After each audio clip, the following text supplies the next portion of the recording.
And we're live. Welcome, ladies and gentlemen, to Save or Dice the Kharos Stones. And I'm realizing now that my cast has no idea that we're live, which is funny to me, because I was muted for them. So welcome to the Kharos Stones. We are live both on youtube.com/saveordice and twitch.tv/saveordice. And we're just thrilled that you guys are joining us. With me today, I have some incredible, lovely, wonderful, sexy, fat people. That's all. That's all, Michael. All in you one. You can figure out who they're. Yeah, we have the wonderful Jacob BUDZ with XP to level 3 joining us. Of course, we have Michael Hunt with unMadeGaming. We have David FRIANT, aka Nerdarchy, and we have the XMsGinjaNinja, MsGinjaNinja Lauren B, and of course, our fat goblin for a moniker this season, SCLANDERS from How to Be a Great GM, here with some wonderful words, some beautiful words, perhaps even, from our incredible, wonderful sponsors that we love so dearly, is the one and only Jacob BUDZ. Oh, right. I'm doing this, and I got no time to rehearse this because I didn't know that we were live. So, guys, we are sponsored by Fantasy Grounds. Fantasy Grounds is this online tool that you can use to play Dungeons & Dragons, which is what we used to play. It's really fun. It's pretty cool. There's dice you can roll around. It's pretty easy to set up a character. So they're really awesome. Make sure you check them out. Norse Foundry? That was convincing. Yes, Norse. I was just checking that is one of our sponsors, Norse Foundry. They sell dice. They sell coins. They also sell all of your D&D accessories and needs. So also check them out. There is a link in the description with a discount code. Yes? Yeah, 10% off. So that means it's You're doing great, Jacob. You're doing great. Also, one of our sponsors is Dungeon Painter Studios. My pitch for them is always the same. Have you ever want to paint your dungeon in a studio? Then check out Dungeon Painter Studios, where you can do just that. They're a tool that you can use to build some dungeons and make some maps, and you can then upload them into Fantasy Grounds. It's really fun. So it makes it all easy. I think both of those are on Steam. They are. Yeah, they are both on Steam, so that makes it really convenient as well. And then our final sponsor is Elderwood Academy? Elderwood Academy. Which we are doing a giveaway for tonight. Woo! Do you remember the giveaway? Nope. Dave, talk about the giveaway. The giveaway from Elderwood Academy. We've got wooden hex chest dice. Awesome. No, hex chest with a set of dice. We have a full size as well as the mini ones. They have cool engravings on the front. I know, I love mine. So we're going to be giving away one hex chest with dice included. And if you guys haven't checked these out before, funny enough, Norse Foundry works with Elderwood Academy, and they're both sponsoring the show. So we're going to be giving away one large hex chest with metal dice, as well as 5 additional hex chest minis complete with metal dice. And you guys can put these things on your keychain, all kinds of stuff. And we're going to give those away anywhere in the world. Doesn't matter. All that stuff, Dave is going to post that stuff down in the description below and down in the links below. If you guys are watching over on Twitch, head over to YouTube so you guys can catch those links. But yeah, and that giveaway, I think, what did we say, Dave? 2 weeks on that? 2 weeks. So the 17th it will be ending. Beautiful. So please enter in the giveaway. There's no reason not to. I just want to say we're not sponsored by CODY Lewis, but he's also a tool on the internet. I'm also a tool on the internet. This season's going to be so much fun. I hate you, Mike. All right, so available on Steam. Here is our wonderful, incredible, sexy, yes, I said sexy, fat goblin. Fat goblin. I did not know that. That is awesome. It is the fat goblin. Fat goblin is SCLANDERS. All right, thank you very much. Okay, so to start us all off now, Cody, you're going to have to just make sure that I've done the right thing here. Your characters are nowhere to be seen. As a matter of fact, we elevate ourselves above the shattered world that is known as Kar. We take ourselves away from the 3 spheres that make up this planet, and we pull back. We reverse further out until eventually we can see the entire sphere almost looking complete.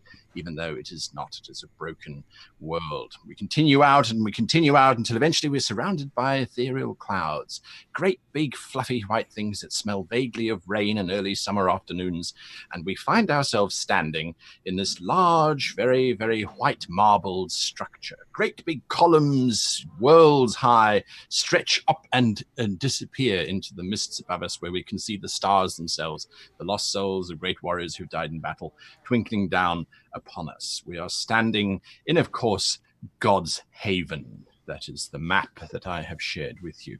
Now, each of you are going to be playing a god for this particular session.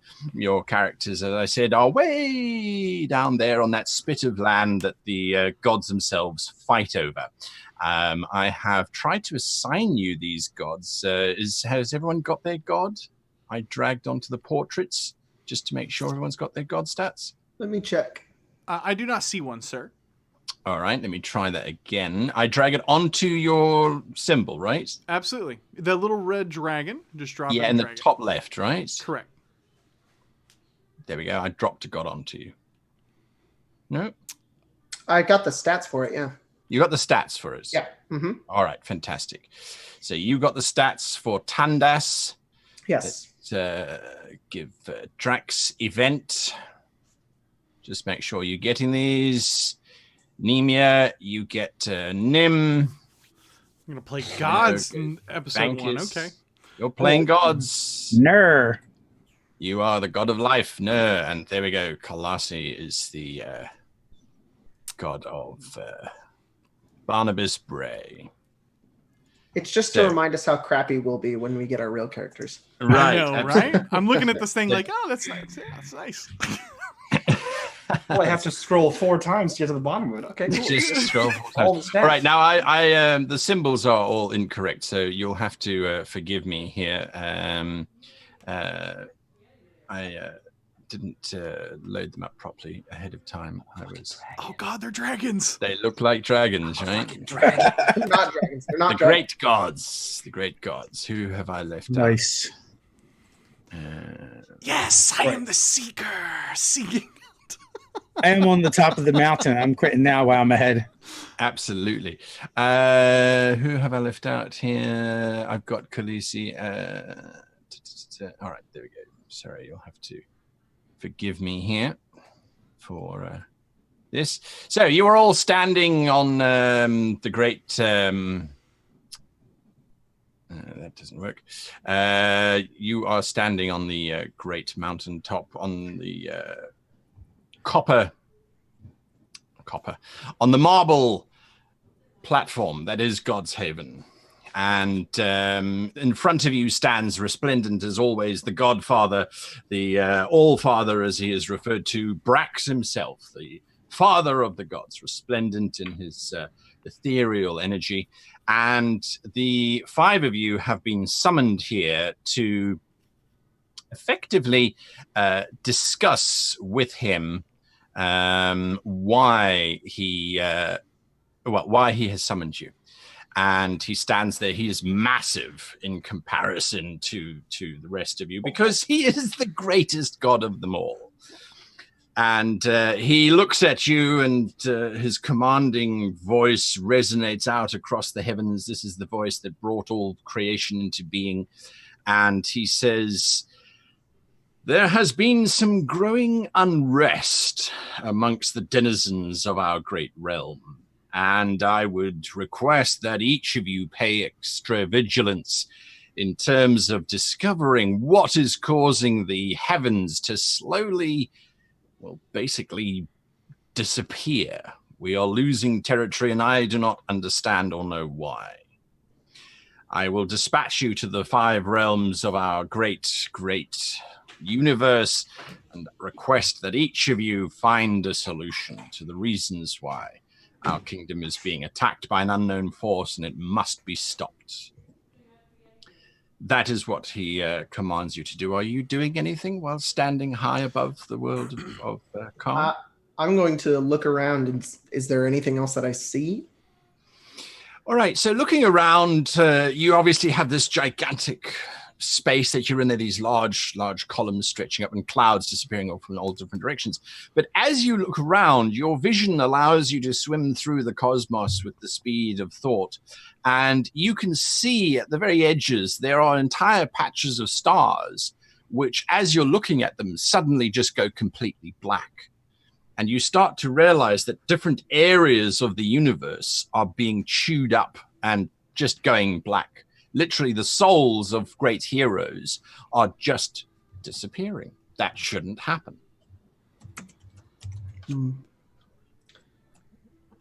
What do we know of this blackness pulling at our borders? Is it a singular force? Or something assimilating into us? If you look around, you will see that our great kingdom is simply vanishing. I do not understand why this is happening. I have attempted to penetrate this void, but all that I find there is nothing, and my powers seem to have no ability there. If you would stretch your minds out, you might find yourself in a similar situation. If your powers worked there, I would be ecstatic, for I do not know what this is that assaults our great universe. And how shall we go about defeating this evil? In order to defeat the evil, we must understand the evil, I believe. That is our first step. We cannot act without knowing what we face. Whatever it is, we must make sure that the worlds under our protection remains safe. Although it is true gods cannot interfere with the realms of mortals, we have our sacred duty to protect them, and we must do everything in our power to make sure that they remain safe. This above all else. Champions, then. We will require champions. Perhaps, though I do not yet sense any disturbances on the mortal realms themselves. They appear to be untouched. Whatever this is, it has the ability and the power of the gods to destroy space, but I think it is bound by our laws of non-interference.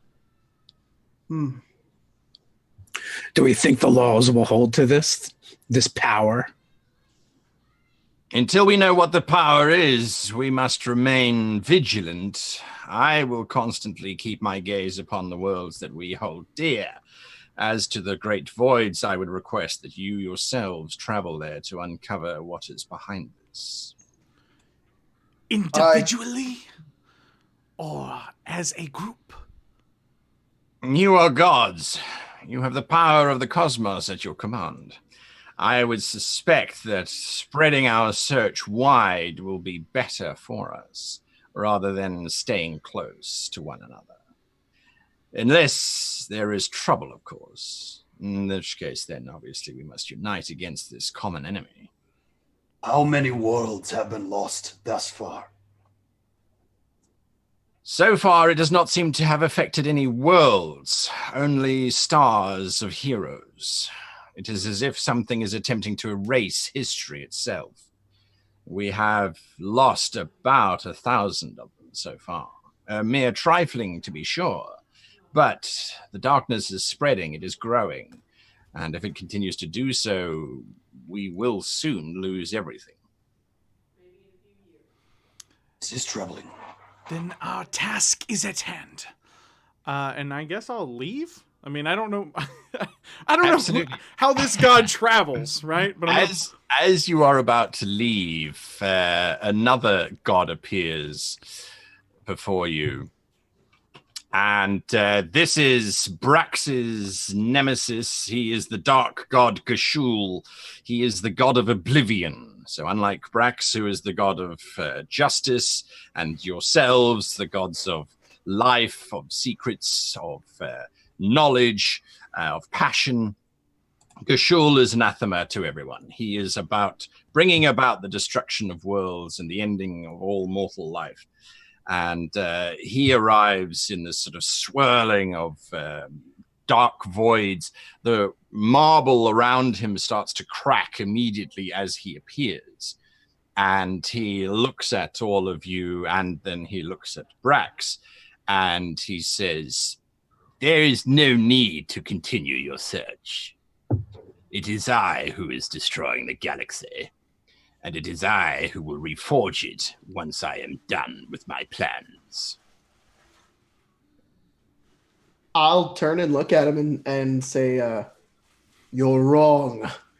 This world contains many good things meant to be lived for. You should stop, or we shall defeat you." If the world is to be reformed, who is to say that it is not for the better? Why do you get to decide? Why do you? Why do any of us? "It sounds as if you are willing to join my cause," he says, looking directly at your god, CODY.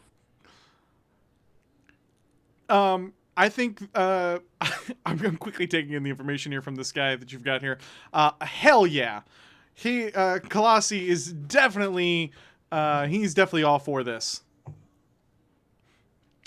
"In which case, then, let us rid ourselves of the primary threat to this reforging. Kill Brax and earn your place at my side." He says directly to you, Colossi. Yeah, so he realizes that that's probably a losing battle.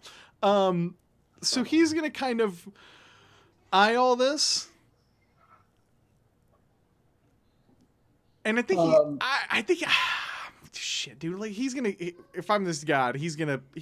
Either way, he's dead. So I think he's gonna bail. I think he's gonna try to join this guy, and be like, "Oh, you want me to go kill the main dude? Nah, fam." And then he's gonna bail. So you were literally just you're leaving God's Haven. You're returning back to your own sphere of influence. I think he would leave God's Haven, and if there's an opportunity for him to circle back around or something like that, all right, that would make more strategic sense than just a headlong fight into a god that he's clearly going to lose against. Right, absolutely. What is Ner doing? Ner kind of as he watches when his companions gods leave, he's kind of throws over his shoulder. "Well, I guess that in itself says you do not have the right to rewrite things." You're saying this to Gashul himself? No, to Colossi. Colossi, yeah. Who's just backing away, floating out into the ether. All right, Tandas. I stand next to the Allfather, and is that his name? Yeah. And I say, "I stand in defense of him, the one who brought life to this world. I will not see it undone." All right, you're standing next to him. Okay, I'm just going to move you there. All right, and let's just make sure. Let me grab your token for Colossi. Okay, so Colossi, you kind of floated out into the ether. You're like, "Nope, I'm out." Yeet. All right. Event. If you would destroy all history and all worlds, why not offer a challenge to the small races? We will persist beyond your destruction, but it is them who will pay the ultimate cost. Issue a challenge. If they rise to the occasion, then you back down. If they fail, then we back down. Gashul looks at you with this withering smile and waves his hand in front of him. And suddenly populating are images of various worlds and various characters. Some of them are elvish, some are orcish, some are human, some are halfling. And they're all currently butchering one another in various battles, which you were all aware of going around. You can see the ethereal energies around them as prayers are being issued up to you, giving you power, of course. But the various battles happening, he looks down and he says, "That is what you wish to save. They slaughter one another without any consideration for each other. It is a flawed system. It is a system that I shall correct." And how will you correct it? What can you do better that hasn't already been done before? When given a challenge, They rise to the occasion with every opportunity and emotions to the stars that are left. Heroes form every time there is a great strife.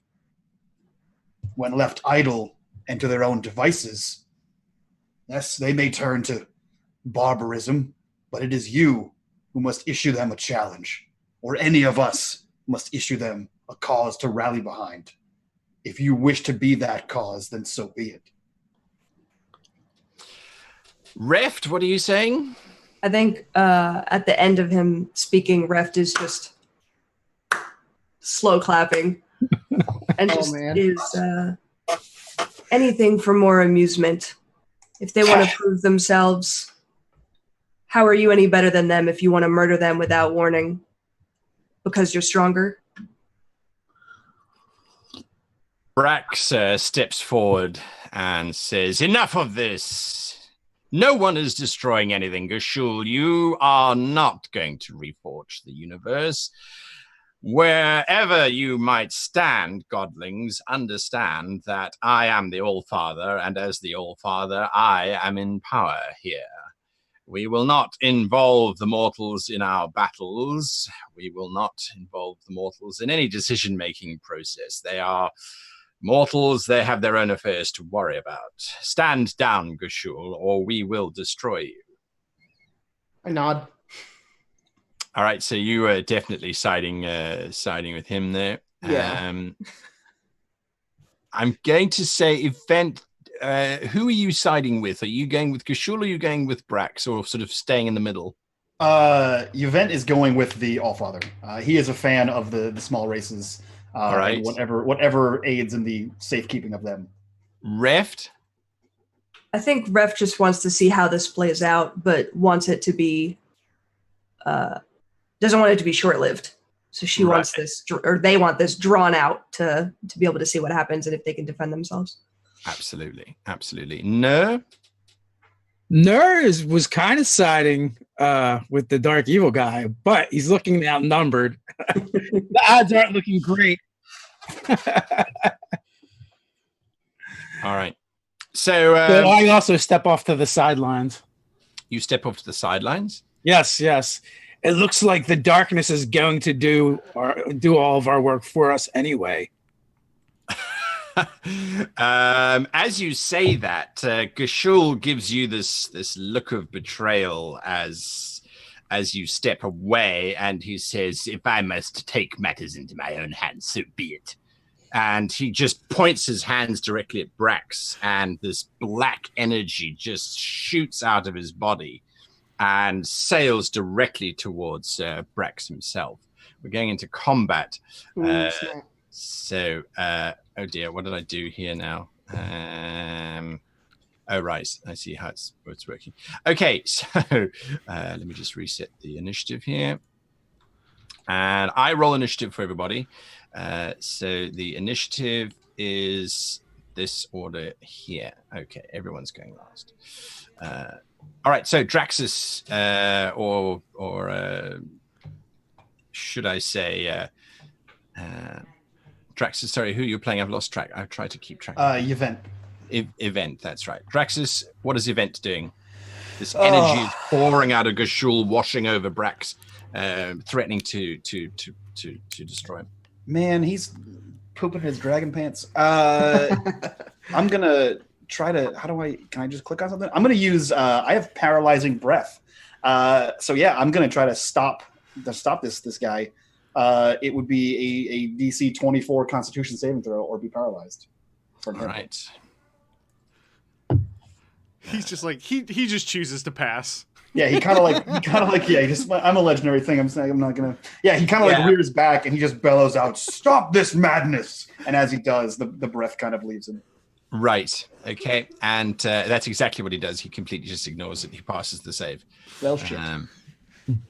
As your sort of paralysis energy washes over him, it doesn't seem to have any effect. His focus is just on Brax, and you can see he's trying to pour out all of his energy into the god Brax.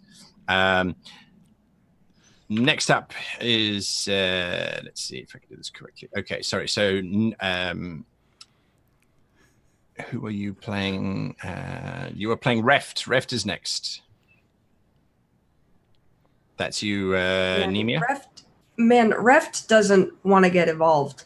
Reft isn't really feeling this. Oh, jeez. Doesn't really want to pick sides because they don't know who's going to win yet, and they want to be on the winning side. Right. So I think they're going to get comfortable in the back. Okay. She hung you out to dry, Mike. You're getting comfortable in the back. Tandas? Dragon's Eve. Is it Tandas? I got Ner. You're Ner. Sorry. Yeah, Ner. All right. So seeing this and realizing there's going to be nothing gained by, hanging out and waiting to see if I want the glory, I'm going to have to show some guts here, and I'm just going to leap on top of Draxus's dragon, but I don't know which one that is. Event. Damn it. You're leaping on top of Event? Yeah. Oh, gosh. Which one is that? Sorry. The silver dragon? Yeah. This one here? Yeah. Everyone And killed I'm Mike's just- dragon. I'm just going to unleash my multi-attack because, it's a thing you do, right? Oh, man. Hey, are dragons immune to frightful presence? Yes, they are. You are all immune We to can't fright. fear each other. Curses. Ah. I just pictured a bunch of dragons roaring at each other. Yeah, Right, yeah. yeah. Everyone's Like cowering. we're just like, Melee of claws and One wings. dragon's like, where the fuck did all these dragons come from? It won't let me. So I can't drop it on the token, so I'm going to have to drop it in the box. That's a 30 to hit with a bite. Oh my god. I'm going to guess Gone Lemon say that probably hit. Yep. Yeah. Yeah, there's 34, and I got some claws coming your way. Oh, jeez. 25.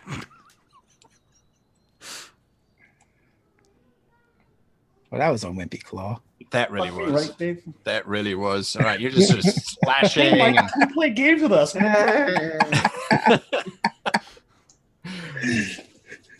Take Yeah. that. There's lots of pawing and scratching, that sort of stuff. You guys can keep track of the hit points of these characters. Is that correct? Yes, we Yeah. can. All right, good. Okay. Die, you coward! The victors will rewrite the history. The darkness is already at work. Nice. All right. Tandas. I'm going to breath weapon Lord Evil Emperor from Star Wars Episode 3. He needs to make a dexterity saving throw. All right, he needs to make a dexterity saving throw.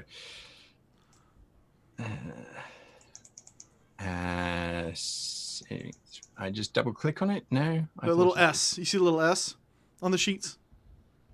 A little S on the sheets. Yeah, so like you see where it says Dex, and then it says like Yeah. C and an S. Grab the S. Okay, I don't see it, so I'm just going to roll a d20 and then just add it. Sorry, complete noob here. So that's plus that, so he gets a 17. He fails. He takes Fails. this much acid damage. Jesus Christ. 68 damage. Yeah. All right. So, As I shoot acid at him with God force. Ugh. Or maybe I spit it out. I don't know. yeah, God Force is good. Cool. Great. Awesome. That's all I'm doing. All right. all right. They're starting to feel a little left out now. Yeah, wow, right? They're still Absolute- unsure. You tell you. No, go ahead. No, you please go ahead. He doesn't get a say. He left. Yes. I think she's going to attack. I'm sorry. What's the evil? Gashul. I was going to call him Darth Maul to be a tool, but yeah, she's going to attack and a little bit of bite action. Just a little nibble. You're attacking Gashul? Mm-hmm. All right. If it works, hit the button. Doesn't it work? Nope. There you go. Rar. It doesn't hit his armor class as you strike out at him with your fury. Dang. All right. You're just doing one attack? Yeah, just the one. Arkadokes. Have I've lost initiative here. Who? It's technically Barnabas's turn. Right. But you just tell me when and if I would come back. Absolutely. Well, you're seeing all of this happen. You have God sight, so you can see anywhere in the cosmos. Okay, well then I'll travel back. I mean, if it's gonna go down, I'll be like Sting, in a cage match with the like rope. I'll just just don't forget the chair. Bring the chair. Bring the chair. So where are you coming back to? Do you smell? No, I'm kidding. I'll come back next round. Let's just say I travel back this round. Okie dokes. Brax is up next. And he is just going to use his resistance against Kashul's attack, of course. And then he will make some attacks here, hopefully. I growl at him. All right, with my god mouth. Because I'm not a dragon. Yeah, I've got his stats here, and so he's just going to attack. Jacob, and miss. You're a bard in real life. Heimsker of says we need some music, my guy. So give us a little beat. Need music, right? Put on give me something. What do you want me to do? Give you a beat? I don't care. You're the one that's like, I'm a bard. I'm a bard. I'm a bard. Yeah. Okay. Well, if you want me to improv this now, give me a minute. Oh, no. All right. So whilst that's going on, Kashul absorbs the attacks of Brax, who has sort of moved as close as he can to Kashul, and he starts laying into Kashul. And what Kashul does is he still continues to pour energy into Brax, and stepping out from the shadows are hopefully two more creatures that. Why are they pins, Cody? All right. Well, let's. What do you want? Combat? Let's try that. I want quiet combat. Combat music. I just want to say that's one sharp-looking map. Yeah, guy. I wonder what did you make that map dang. on? Where did you make this map? Was that made in Dungeon Painter Studio? Did you paint that dungeon in the studio? I was in the studio whilst I was painting it. Yes, you're quite right. You're quite right. All right, so stepping out from besides Kashul are three more beings. They look to be undead forms, godlings that have been summoned to this realm. They pose quite a significant threat to the whole thing, to everybody here, because they're not gods, but they can certainly damage gods. Oh yeah, I got a posse now. It's on. That's right. It's on. Absolutely. Absolutely. Kashul slams into Brax. Whoa, guys! It looks like it's getting a little tense.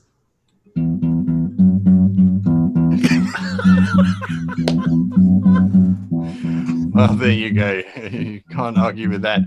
All right, that's all you're gonna get. And that's all I'm gonna do because I'm a professional. Somebody clip that. Somebody clip the shit out of that. You gotta charge. That's the first That one. shitty little theme. Right. Yes, his energy weapon is just doing, or his energy blast is just smashing into him. Okay, back to the top of the round. Back to Draxus, or at least to your god that you represent for this. Yeah, I'm getting fucked up as a free action, and then I'm gonna shoot out Dave. I'm gonna go with a multi attack on whoever Dave is playing. Right. Yeah, get wrecked. Is this how does this work? Can I double click this? Nailed it. Nailed it. Nailing it. That hits. 27 hits. It's one bite and then two claws. 18. That one misses. And 24, I assume, hits? 24 hits, yes. Cool. So here's your bite. Bang! And your that's the wrong one. Sorry, that was my tail. So 27 and 19. 27 and 19. That was kind of wimpy. Nice. Are you on my side? Yes, I'm on your side. Yes, that was awesome. Fucking Dave. Your attack's wimpy, Dave. I know. Well, let me adjust the hit points. But all right, I'm keeping track anyway. Yeah, I just put it in my calculator.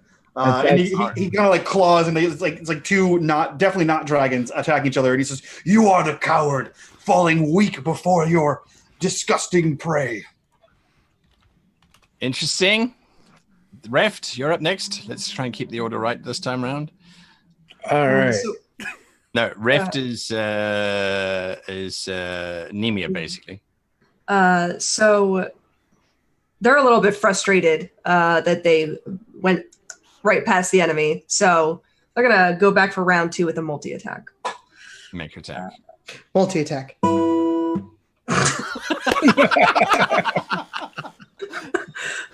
I'm assuming that doesn't hit. You didn't hit. 23. Who are you? Who are you attacking? Gashul. Kushul, that's right. 23 definitely does hit. Oh, okay. Let me just find his character. Sorry, keeping track of character sheets is quite tricky for me anyway, as I get used to this program. Yes, that's a hit as well. That 14 doesn't do anything. And Sorry, I clicked the wrong one. I didn't roll the actual attack. I rolled the damage. right. It's better that way. You're pretty guaranteed. Just roll the damage. We just Push it through. I'll redo that. My bad. That was for the first one, and that was for the second one. My bad. right. So everything hits. So that's a total of 61 damage. Is that correct? 61 damage. 61 damage. So you're slamming into him, and he is still focusing on Brax. Let's see. That's you now. Who is it? It's not. Is it Ner? Yeah, it's Ner next. Yep. So it looks like I can catch Braxis here. Yeah. It looks like I can get all 3, right, with a cone attack? Absolutely. Yeah, that's what we're going to do. That's mean and evil. And stop. You're going to. Oh, there's so many dice! Oh my god! Oh, that's a dex save. 105 damage, dex save. So let's go to. So that's who's in that cone? That'll be everybody, basically. Am I in that cone? No, I don't know. Who's the Silver Dragon is Tandas, and the Blue Dragon is I'm the Copper Dragon. Reft. not Kalasi. Reft, that's correct. So event saves, and Reft just needs to make a roll. It is a dex save. Dex save, yep. Oh my god. All right, so Oh, geez. Brother, your words tire me. there we go. So it's half damage, right? Or full damage to you, Reft. You get blasted by this energy. Brax fails as well. So he starts to get blasted by this stuff. 105 damage. Oh my gosh. That's interesting. That's even the playing fields a little bit. Right, that brings us down to who's left here? Tandas. Okay. Oh, that's not the god voice. All right. So, I see that everybody's getting fucking wrecked. So, I'm going to go to the Allfather's aid. Is anybody currently attacking him? Well, apart from the giant blast of energy that's just issued out of Suck it! And I go and attack Lord Evil, and I'm going to do a multi-attack on him. all right. So that is oh man, can I just drag these attacks over into the thing?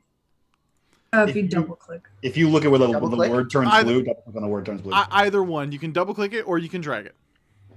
I double clicked it and nothing happened. Well, oh, then wait. Oh, I had to like. oh. That's just a 20. Just that's just a 27. We'll take it as a hit. That's It's not that. There it is. I got it. Okay, so I give a fight and then or 17. That's a Did you miss. find a 27? a claw and another claw. That's a hit. Yeah, That's it's only a hit. 30. Your All claws right, hit. so that is this much damage, and then this much damage. Oh snap! So 38 Whoa. damage in total. Lovely. Yes, suck it. Okay, you slam into Gashul. He screams out at you in defiance, I suppose. Awesome. Barnabas, you see this yeah, so- melee just going on. There's god powers just emanating all different directions. Colossi sees an opportunity here. And with this opportunity, he's going to kind of come back and pop up, and he's going to do a line attack. He's going to do a line attack just straight down. And, I mean, if you'll give me Brax too, I'll take it. If not, Yeah. I'll just take... I'm gonna just take an opportunity. Strafing run. Opportunity knocks. And he's just going to let rip some acid. Oh, nice. Let rip some acid. It did exactly average. It said 67 was the average, and that's what it rolled. I am a god with much wisdom. That and is a power. 22. That is a 22 dex save for everybody. All right, so that's pretty much everyone except for who's not in that. I believe. So event fails, you take that damage. I gotta who's roll not that. there? Hang on. Am I in that? I think it's Colossi's everybody. there. I think it's, It's pretty much everybody. To the text. All right. Keeping track. Oh, so that's a dex save. Yeah. so Guy, you'll have to kind of like tell me how these gods travel. But I mean, It's is that by like thought. half my movement? Because then I would like to use my thought to move the hell up out of here again. Sure, absolutely. You can move out. Not a problem. As you breathe, I mean, I'm a this- god. I'm not gonna stand there and be like, "Rawr." Exactly. breathe this down on us. I am a god full of wisdom and might, and I look at you and I speak words of wisdom, saying, "You're such a dick." So I have a 17. So do we have access to everything on here? Yeah. I will use a legendary resistance to half All that. right. Ooh. Boom. Okay. That's what happens there. I believe I failed. I will also use legendary resistance. Yeah. Man, You I don't can have absolutely. legendary resistance. Why didn't it add these little Yes, guys? I do. 3 times a day. There it is. I mean, Okay. I don't know how gods fight, but Yeah, this is pretty much it. I would. What If a you can god-sized travel football across field hit like somebody a with. universe with a thought, I would Correct. probably like Nightcrawler Yeah. that. I would play like a Mistwalker. Absolutely. Blink in, blink out. I mean, this is a God's War, right? I mean, it happens all the time. Well, not all the time. It hasn't been one in a couple eons, but yes, this is certainly what goes down. I don't know why these were put into a different order. But anyway, they each get to attack one day. Brax right now is going to attack back. And he makes that attack. I finally found the right button. So he hits with his claw, natural 1 with his Oof. second claw. Oof. And his second claw is that. So 2 hits. 1 for 24 bite damage. That's terrifying. 17, so that's 30, 40. My entire character in one bite. Right. For a snack. Yeah. You're going to have to excuse my maths here, too. Anyway, it's close enough. Nearest, damn it. He's definitely hostile, yes. Okay, good. Moving on, Gashul himself, he starts to up the damage that he's desperately trying to do. And he will just do that to basically everyone who's standing in front of him. Also 64, absolute average amount of damage. As he does this, what happens is the flesh on Brax now starts to begin to peel away. He is not in a good place. And he sees that some of you are on his side, some of you are against him. He calls out, "Do not let us end it this way. There has to be a better solution." And he looks over at... I've got your templates are all lost here. He looks over at Reft, and then he looks at Event, and he says, "Perhaps you are right." And he sticks his hand into his chest, and he rips from his chest this green glowing heart, which he then throws over the side of God's Haven, and it turns into a comet which sails down towards one of the multitudinous worlds below. The MacGuffin. Then he turns back. That was supposed to be a musical cue. Thank you very much. Yes. Come on, Jacob. What are you even on the cast for?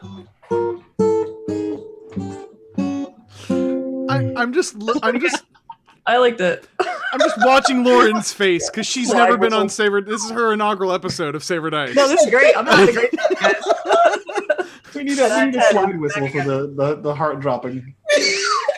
Womp, womp, womp, womp, womp, womp. This is like I've ever game to the live music, quite literally. I signed up for a whole season of this shit. It's gonna be great.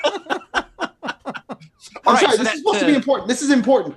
Yes, so that plunges down into a world somewhere, leaving Brax to rally, and he shouts, "To those that are loyal, we will not allow Kashul to rule this day." And he just launches back into his battle with Kashul. And it's at that point that we start to move away from God's Haven as blasts of radiant energy fire off in different directions, trying to vaporize one another as this massive battle continues. And we sail back down to that shattered world of Ka.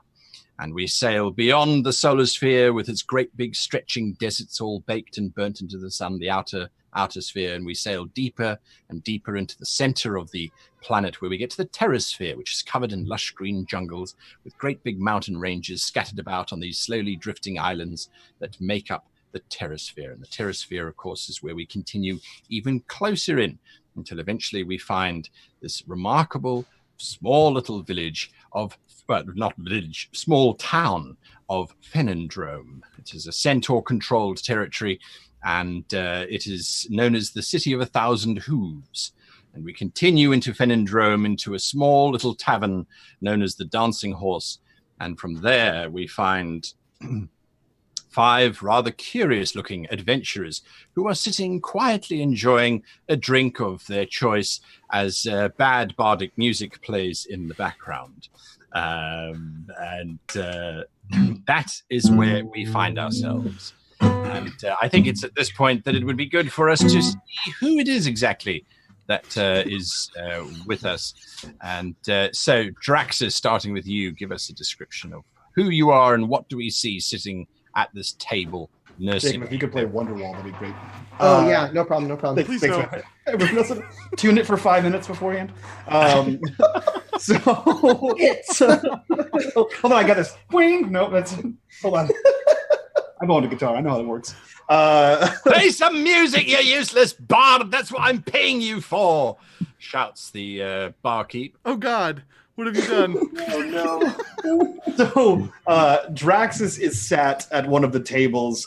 He has probably a mug of something relatively untouched, but unfurled in front of him is several pieces of paper, different parchment and inkwell that's probably mostly dry, a map that looks like one of the pieces of one of the soul spheres, or one of the spheres, rather. And he is a black dragonborn with hair like tendrils, almost like dreadlocks, kind of sweeping back behind his head, each one having a different sort of jewel or gem or trinket or something kind of tied or woven into this or banded around it. And he has 2 small spectacles down on his snout as he is reading over this parchment, and he's poring over it nonstop. And as you see his eyes kind of dance back and forth, you see a light blue glow in his eyes. And then around these sockets and then down portions of the fronds, there are blue runes etched. And as he looks concerned, they all kind of glow and then dim. And he reaches for the mug, sips it, places it back down, and mutters to himself about something you can't hear. That's sitting in one corner. In another corner sits Nemia.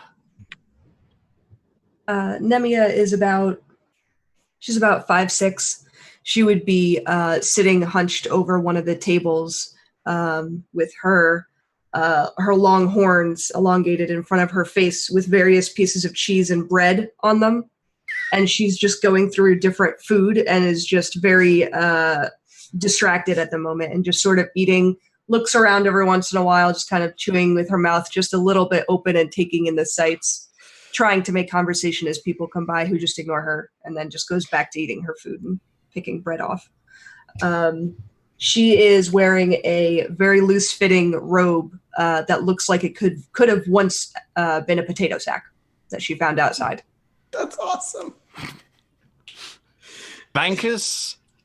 So Vankus is he looks like a lump of furs crouched on a chair. He's not actually sitting in it. He's standing on it, squatting down with a mug of some liquid that every once in a while he goes down to. It looks like he wants to lap out of it, and then almost like he's remembering something, picks it up and then drinks from it. He looks around kind of a little wild-eyed. He has got his hair is all hanging loose and matted together. He's, looks like someone who's been out in the sun for a long time. His skin is tanned, and what you can see under the dirt, that is, even in the nails, you see it caked in. And if you get too close, he doesn't smell overly pleasant, but he looks a little anxious. Valentine? There is a rather tall human sitting at one of the tables who's got a white mustache and mutton chops along with short white hair, and he's wearing scale mail armor that's painted blue in some areas of it with a coat kind of coming down to his legs, and he's currently got his foot down and bending back a bow as he's beginning to restring the entire thing, and as he snaps it together, yes. And he puts it down, and he begins to organize through his arrows while sipping on some ale. And finally, Barnabas. Sir Barnabas Bray is not sitting as quietly as the others, as he is kind of boastfully, and then I killed 12 of the drop bears, but it's okay, because my sword here, Bobo, was a mighty sword that day. I stood against the evilest of their just fanged teeth and gnarled, and I just mashed them into nothingness because I am what you would call a hero. And he's just bragging and trying anybody that could possibly. Oh yes, look, and I'm a follower of Brax, Sir Barnabas Bray of Briarwood, follower of Brax with my sword Bobo, and he's just over and over, all about the tavern. Absolutely. And that is the scene that we see before of us, of this bizarre rabble of people. Barnabas, you have got a fan base of 3 patrons sitting there watching you. Well, one of them you think is watching you, not entirely sure. He's kind of sitting there with his hand like this, but the eyes are shut. You suspect there may have been some slumbering or snoring going on. It could have been cheers, could have been snoring, not sure. It is what it is. As you are going about your various actions, eating bread off of your horns, or studying your ancient scroll, or lapping at your meal, you suddenly hear this deep, sonorous... That is a warning sign that there is going to be a collision. Now, because the different spheres, the 3 spheres, the solar sphere, the terrasphere, and the undersphere, are all shattered islands floating above the core of the planet, every now and again, sometimes these islands that are floating, they collide with one another. And if it's a smaller island, usually it'll just get destroyed against one of the bigger islands. And if it's a larger continent, they'll sort of slam into one another, ride along each other for a while, and then break apart. But that warning sound, that warning horn, is almost universally used across the different spheres to indicate that this collision is about to happen. But the horn obviously happened just too short. Usually there's a few moments. There are individuals that watch the sphere movements. They make sure that these things don't happen without warning. They obviously have missed it in this case. And as that horn sounds out, the entire tavern suddenly shakes violently as this collision happens. Because you've been through this before, this feels like two large islands scraping against each other, because it's a sustained rumbling, cracking sound. And suddenly the floor of the tavern starts to disappear as great big chunks of it start falling into this cavern that's open below you. Would all of you please make dexterity saving throws? Oh, shit. We can definitely do that. So as I make my dexterity save and I'm falling, I'm like, oh, thank you, James Leslie, for the super chat. Good. And with that roll, Draxus is going down. I rolled a 1, guys. It's the first one of the show. Nice. First roll as your character, it's a 1. This is going to go great. Oh, look at that. A 1 and a 20. Damn! And another one. Wow. Okay. So, I rolled a 20. all right. So, Vankus, you sail straight down, plummeting, screaming your bizarre war cry. Valentin, you managed to grab onto a piece of wooden flooring. It's a crossbeam. Okay. And it didn't collapse down completely. So you're hanging onto this crossbeam. There is no floor beneath you. It has all collapsed away. Can I look around to see if there's anybody on the... Is there anybody else that has fallen in? Who hasn't fallen in? There are a whole lot of people that have just fallen into this void that's below you. I'm yelling out to anybody else that hasn't. I'm yelling, leave! The floor's falling! Well, of course it's falling. Grab onto something. Nemia, you and Barnabas are, because you both rolled exactly the same number, you are holding on to each other. As the floor kind of gave way, Nemia, you wrapped your arms around the first thing that wasn't falling. That was Barnabas, who is holding very, very politely onto the sleeping follower who just toppled forward with you. Don't worry, madam. I've got you. I feel like Nemia is just like, oh, would you like some? And just takes her head so that the horn is like pretty close to his face. Fear not, young lady. I am here to save you. I'm Sir Barnabas. This is what a hero does. When he starts talking, she just shoves a piece of bread in his mouth so he stops talking. All right, so Barnabas, you are suspended. You're the follower that you grabbed onto. He fell akimbo the beam, so his legs and arms were hanging down on either side. You grabbed one arm and one leg, and you're sort of holding on that way with this tiefling wrapped around you with bread being shoved into your mouth with this rather dangerous-looking horn. And of course, Draxus, you just dived straight down. You kind of swan dived down with all of the grace of a hippopotamus. So, GM, I have a question.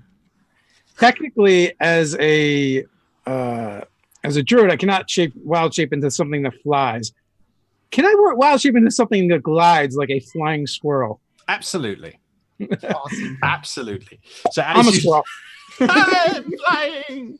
All right, so you're gliding down. You're just slow falling, basically. And yeah, so that leaves our 3 hangees. So Valentin. Yeah, I'm going. Do I see Barnabas hanging there? Yes. So you see Barnabas plus Nemia hanging onto him. Can I pull myself up? With a little bit of difficulty, you can, but as you're pulling yourself up, those tremors are still continuing to happen because the islands are still parting. Your beam is starting to crack under your weight because you can imagine it sticking out over this void, and you're hanging on the very end of it. So then can I, instead of just, I'll just destroy this thing, I will kind of shimmy myself over to where maybe more boards are. Right. And then try to like roll my way up. Sure, absolutely. You get up onto this little patch of wooden flooring that remains. It's about 3 foot wide and maybe a foot out over this collapse. You can see down below into the rubbled space that it looks like there's a chamber that has obviously opened up underneath this tavern. The curious thing is that the chamber seems to be made out of some kind of metal rather than stone, which is what everything else is made out of. You can see there's blocks of tavern, and the cellar of the tavern obviously collapsed in as well, because there's lots of casks of beers and things. Some have split open, and there's several corpses down below. How far down is it? It's about 20 foot. All right, I'm going to, could I possibly jump over to where Barnabas is hanging?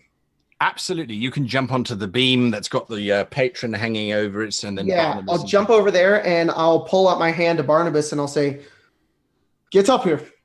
All right, give me an acrobatics check as you try and leap over from one beam. All right, no problem. To this beam.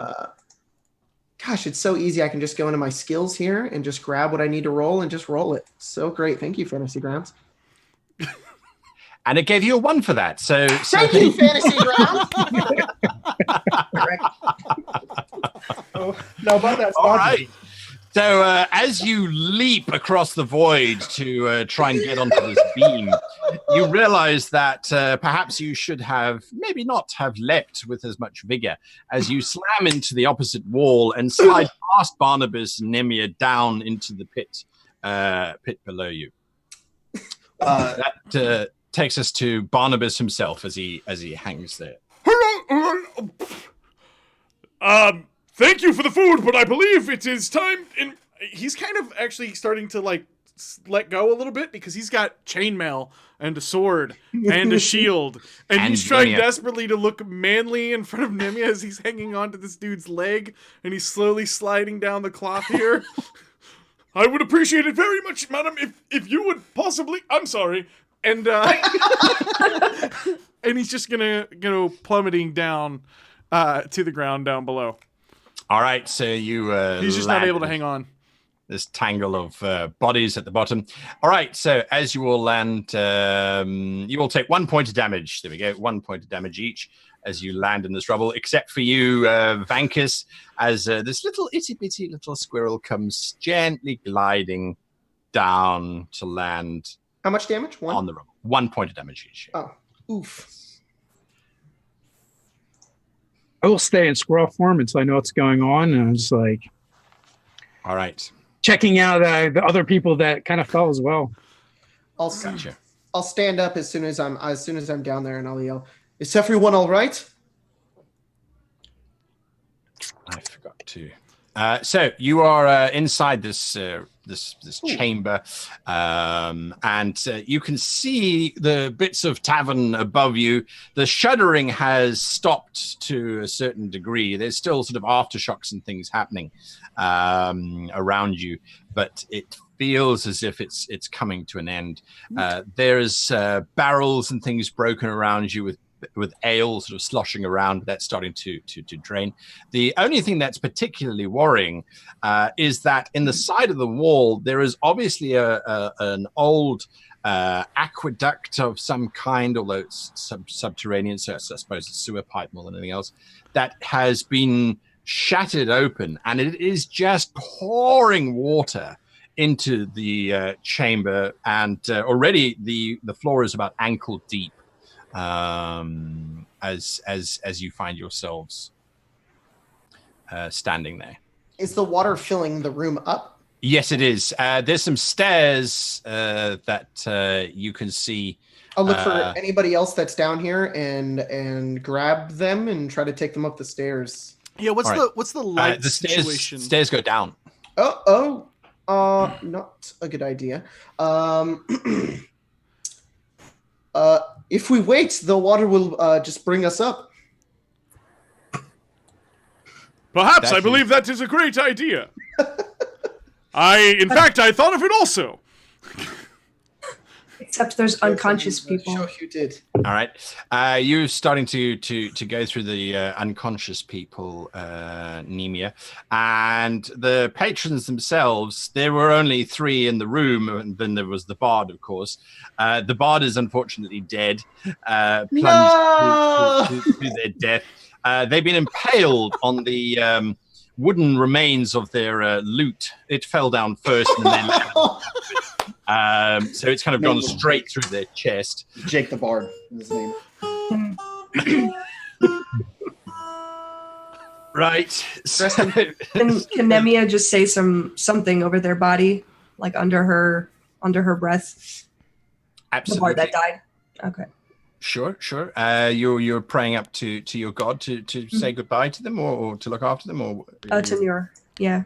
To Nur. All right. No. Okay. So you're issuing prayer to Nur. Let's go through the initiative. Draxus. Nur's a little busy right now. So What? Yeah, he's kind of fighting demons.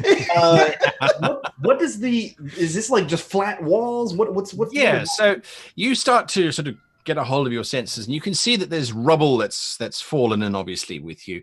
And underneath the rubble, it looks like there's a crypt, a stone sarcophagus of some kind, half buried by the rubble.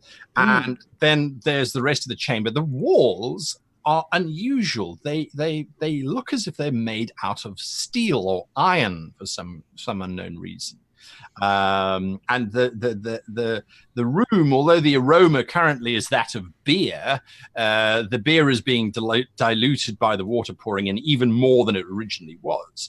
But most of that is pouring down the stairs that communicate out to a corridor beyond the room that you're in. Other than that, that's it for the room. Draxus has no real good sense of danger, but he's no stranger to a tomb, and he's more curious with the fact that this appears to be that very same thing. And he's going to go straight away to that circle. He kind of looks around and sees everyone's doing something that looks like it's helpful. So he's got the clear okay to go do whatever he wants to do. And he walks straight away to that sarcophagus and begins to inspect this thing, try to figure out where they are in this tomb that shouldn't exist in a place where it shouldn't be under. Right, absolutely. Okay, so that's what you can go and do. Nemia, you are ushering up your prayer. Vankus? Vankus is going to climb out of the water and get a vantage point where he can kind of see everything that's going on. All right, so you kind of climb up onto some of the rubble and you look around. You can see various people. The tiefling is giving out prayers. The dragonborn is investigating this crypt or this sarcophagus, which is directly below you. And the others are are still sort of getting to I want to look for any more survivors, unless we're the only ones that that lived. So there are two there were 3 that fell down, 2 that fell down with you, and the bard. The bard is dead. The other 2 that fell down, one of them is basically has crawled over to one of the barrels of beer that cracked open, and has basically climbed into that barrel and is just lying there, and you're hearing the sort of drinking sounds every now and again, and then his head pops up, and there's just this grin, and he goes back down again. Are you all right? He looks up at you. Am I all right? This is heaven. Yeah, he's fine. I go over and I look for anybody else. All right. The other one that sort of fell down is completely unconscious. It's the young barmaid who was serving everybody. Okay, she's lying there. I'll grab her and make sure she doesn't drown. Sure, absolutely. You sort of lift her out. Yep, yeah, absolutely. And I'll throw over my shoulder or whatever if she's just unconscious, and then just begin to wait until the water brings us out. Unless, nope, I don't have anything cool, so I just gotta wait. All right, Barnabas. Yeah, Barnabas is once he's landed. Oh, I do apologize, dear lady. That man, he kicked me right in the face. You saw it, of course. I would never drop a woman to save my own skin. Of course, I do apologize. Sir Barnabas, Bray of Brianwood, a follower of Brax. Where are we? What's the light source like down here? Can we see? Yes, you can see it's dim light. It's sort of whatever remains from the tavern torches that were inset into the walls and that sort of thing. So yes, dim light, and you can see everyone sort of moving around. Draxus, would you give me an investigate check, please? It's almost like Mike was muted. I was muted. I was not muted, and then I unmuted myself by muting myself. Let's try this. Let's see how numbers work. Investigation. Kapow. Right. So, guys, I'm a dungeon master. The master of dungeons is what I mean. Right. You're looking at this this crypt, and you realize that there is one symbol on it that reminds you an ancient legend that you once misheard. And in it detailed vaguely that there was a group of individuals, a cult, you think, that was responsible for predicting the future. They were a particularly weird bunch of dwarves who refused to come above ground because they ascertained that they maintained if they ever went above ground, they would all immediately get fried by the sun. So a lot of people kind of dismiss them as just being hokey people, but the symbol that they have is like this weirdly shaped two triangles sort of touching points, creating almost like an infinity shape, if you like. Yeah. Anyway, that was familiar with touching tips. Yeah. All right. So that's what you're reading on the crypt. Okay. Perfect. Yeah. I mean, if it's Drax's turn, he's opening that thing. If he knows that this might be potentially, probably not zombies, and definitely some super secret old dead guy from a cult that might know the future. Yeah, he's opening this thing. All right. I will make my way over to Draxus, and I'll call out to him, and I'll say, "Hugh, Dragonborn, are you all right?" Yes, I'm fine. What are you He's doing? trying to lift this crypt. All right. Yes, I'm fine. What is it? What are you doing? And do you need help? I'm opening a crypt. Would you like to open the crypt with me? There's a crypt? Yes, this is a crypt here. This is likely a tomb, the entire thing. And this is very heavy. Sir Barnabas, could you please... One should not disturb the dead. It's like taking a bet from a seven-legged spider, of course. You shouldn't do that. I hand Barnabas the woman I'm carrying. I'm like, could you please hold this woman? And I come over to yes. Well, hello there. Hello Don't there. do anything to her. Is she unconscious? Yes, she is. No, she's very tired. Nemia's going to go over and just take her and put her on her shoulder. I can heal her. Passing this pest out around. She goes, she's not unconscious. She's just tired of looking at your face. That's fair. Draxus looks to what's Barnabas, and he says, The gods. Yeah. The gods want us to open this thing. Get a little help, please. I'll come over and help him. There is only one god, of course, the All-God. Yeah, particularly that one. That's strange. He did not say anything to me this morning. Weird, I can hear him too. Bankus, you doing anything? I will skitter along the wall to see what they're doing. All right, absolutely. Okay, so pests are getting in. yes, it's a bizarre flying squirrel. Sort of not flying; it's crawling around on the bits of rubble and masonry.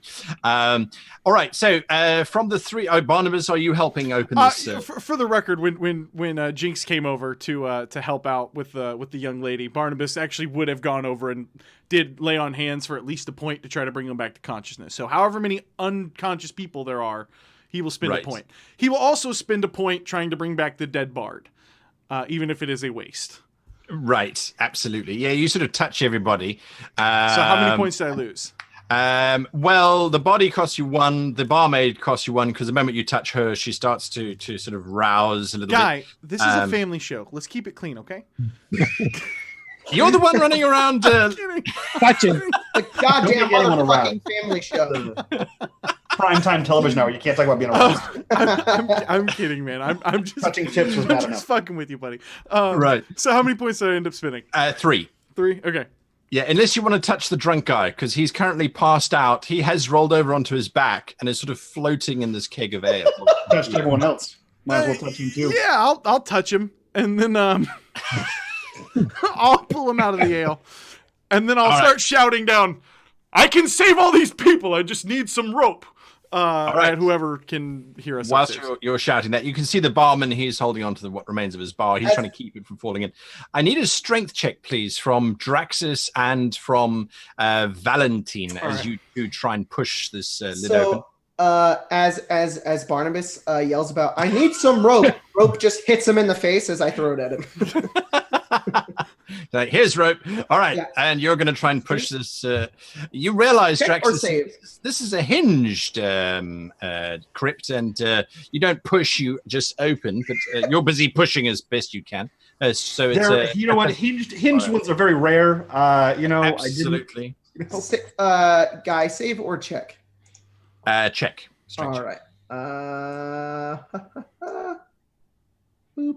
Oh my fucking god! Pushing as hard as you can against this. Push! Get the top. It's not coming. You with the armor, come here quickly, please. It's heavy. I've never seen something like this. But I have rope now. Okay, fine. And let me show you how a man does this. And he'll push open the dead crypt of whatever's inside. All right, to show off how strong he is. Jenks, what are you doing whilst the men are busy trying to push the lid of this sarcophagus? Wow, as a matter of fact, Barnabas, you lean into it and those hinges just pop out all the way down the line and the lid starts to move. Oh, we got it! Jenks, what are you doing? We loosened this for you. Clearly. Jenks has let the girl down since she's conscious now and can sort of stand. Right, she's holding her head. And she's just telling her like an old story to like get her mind off of the pain or the confusion or the girl's like panicking. So she's just like, sure. Well, I came from this place. She's just trying to keep her mind off it. And the whole time she's just looking over the shoulder to see three men trying to push this thing open. She can help, but she's like, nope. Okay, so you continue to push. Barnabas, as you pop those hinges out and you push the top of the sarcophagus open, there is a tremendous rumbling sound. And there, for a moment, there is torchlight. The next minute, the top of this chamber seals over with a metal plate. Uh-oh. And the stairs, the tunnel, the passageway, any passageway out, starts to seal down as well, but it's moving a lot slower. You can see it's rusted, so it's kind of jerking a little bit. It's as if this whole chamber is trying to. What did you do? Well, clearly I have stopped the water from running in. I run and I'm bringing people over to try to get under that door. Yeah, all right. So that's what you're doing. Barnabas, you're trying to help people. Sorry. Yeah, Nemia. She's just going to pick the girl back up while she's mid-sentence and just start, like, continue her story while just running down this hallway. That takes us to Vankus. Vankus will leap to the back of whoever seems to be the fastest. That, yes, it looks like it's our intrepid Valentine. You suddenly get attacked by a flying squirrel, which clings onto the back of you. That's fine. Draxus, you can see that unfortunately this, although yes, the rooftop seems to have closed off the water pouring in, the rubble has caused the roof to stop as well, and it stopped probably about maybe 6 inches, 5 inches, 3 inches from closing off completely. So water is now starting to pool, and you can see it's now starting to drip down the sides of that gap. Inside the sarcophagus, however, you can see this very clearly shriveled up corpse of a dwarf, and clasped in its hands is this circular, it looks like it's a piece of amber that's been polished to a fine lens, and it's got a bronze filigree around it as an encasement. And that's sort of clutched in its hands. But the door behind you to the stairs is now halfway closed. Yeah, he looks back and forth quickly, and then reaches into one of the many folds of his leather armors, and he pulls out like a piece of leather, like a cloth, and reaches down and grabs that thing with the cloth, and then just kind of rips it out of the bony fingers and starts booking it towards that door. All right, I need you to give me an initiative check if you can. Sure. Where is that, Cody? Just roll a d20 and add your dex. It's literally like right in the middle of the character sheet. Cody, what the shit? Wow. Have you rolled anything? Only rolled a 1. Is everybody rolling initiatives? Yes, please. Everyone can roll Let me show you initiative. how it's done, boys. That's how it's done. That's how it's done. I blame Fantasy Grounds. Get some. Wow. I've only rolled 1s with this character. Absolutely. Maybe you should stop, cursing it every 3 seconds. Favor you. All right, so Draxus, as you grab that amber medallion in the leather, you turn and you start running towards that door. The door is now 2 foot from closing. It's now 1.5 feet from closing.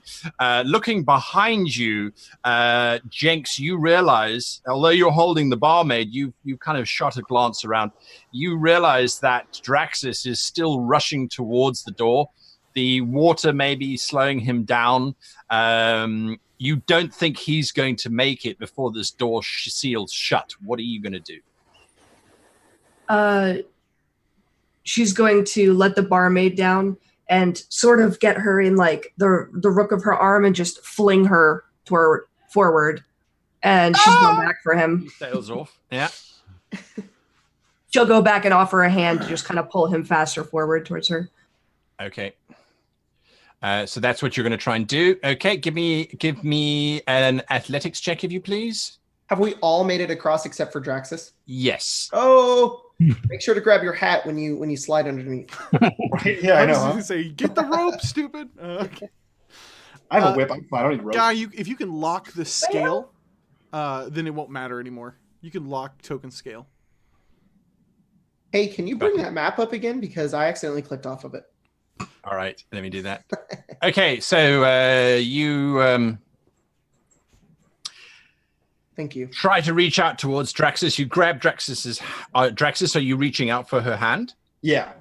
All right. Actually, you know what? I think if Draxus sees her turn, he pulls the whip at his waist and like whips it out to her so she can grab onto that and yank him through. All right, you grab that whip. Jenks, because it's not difficult, it's floating in front of you. You grab it and you start pulling. That's certainly helping you move forward, but now the door is only a foot high. That takes us to Barnabas. Yeah, so if Barnabas can react, he will brazenly and bravely leap up the stairs, right? It is up the stairs. Yeah, it's up the stairs. So he's going to kind of leap up the stairs with his shield, like try to grab his shield and slap it and sacrifice his shield in between the door to slow it down. Absolutely. You jam your shield in there and the door comes down, hits the shield. Give me a roll a d20. Nice. Okay. See how crushed your shield is. It's not very clutch. Your shield starts to bend, but you have slowed it sufficiently down. That brings us to Valentine. I will run over and try to where the shield is at. I will grab the door that's pulling down and just try to heave up to just give it a few seconds more. Athletics check. Absolutely, as you're holding. Dex? Athletics. Athletics, perfect. If I can just move this out of the way and get my character sheet, that would be wonderful. I believe my bonus is a plus. Oh, my athletics is a +1. So nope, because I have proficiency, so it's a +3. Boop. There Lovely. You hold that door. It seems to stop moving completely. That is Valentine's action. Draxus, you have a foot to get through. It's not difficult. You slide, push, pull your way through. The shield is bending even more. Valentine, you're starting to take the strain as this thing continues to come down, or at least continues to try coming down. It's nice. At that point that as everyone is sort of sliding through and sliding around, you hear, it sounds like a metal cog or something breaking and snapping. Good. And the door stops. Go. All right, so you've got this corridor in front of you. So everyone is now through. Made it through. All right. Once Barnabas gets his shield through, I'll just let it go. All right, so Barnabas, you pull your shield out. There's some scraping sounds.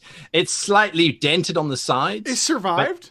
It did. It did survive. It survived, but it's now got this sort of wedge in it where the metal door slammed. Oh, Braylon, I am so glad that you made it out of that. Mwah! It's been redesigned. Hey, Kyle, thanks for the super chat. We appreciate it. Yeah, sorry, go for it, Drax. Draxus kind of dives through that last little bit. He's, do you name your shield? I name everything that I carry.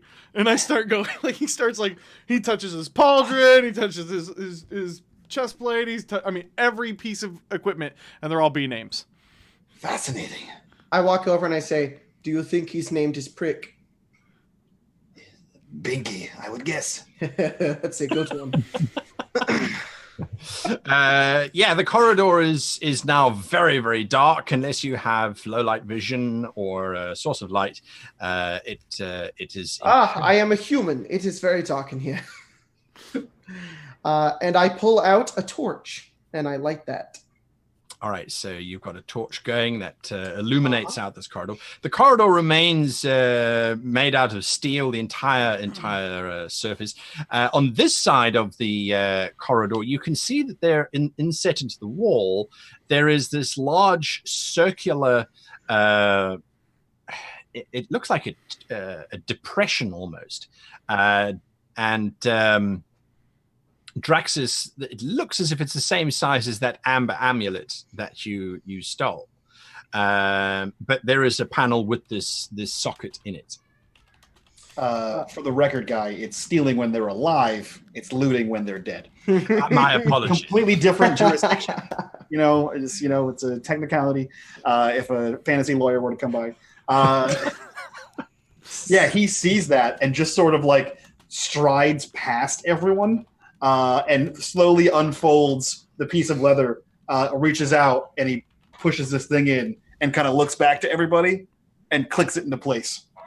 As you click it into place, there's a strange grinding noise, and the door starts to judder open again, allowing water to just pour into the corridor, because obviously it's now starting to fill up behind that door. So that door to the previous chamber is now opening up. See, we had nothing to worry about. I step forward and I look at everybody. And is the squirrel still on my shoulder? Well, he's on your back, but yes, he's moved to your shoulder. Hello, little one. Who are all of you? I feel we're going to be together for quite a while. And I know who you are. Praxis. I am a researcher, you could say. I hold out my hand to yours and I say, my name is Valentine.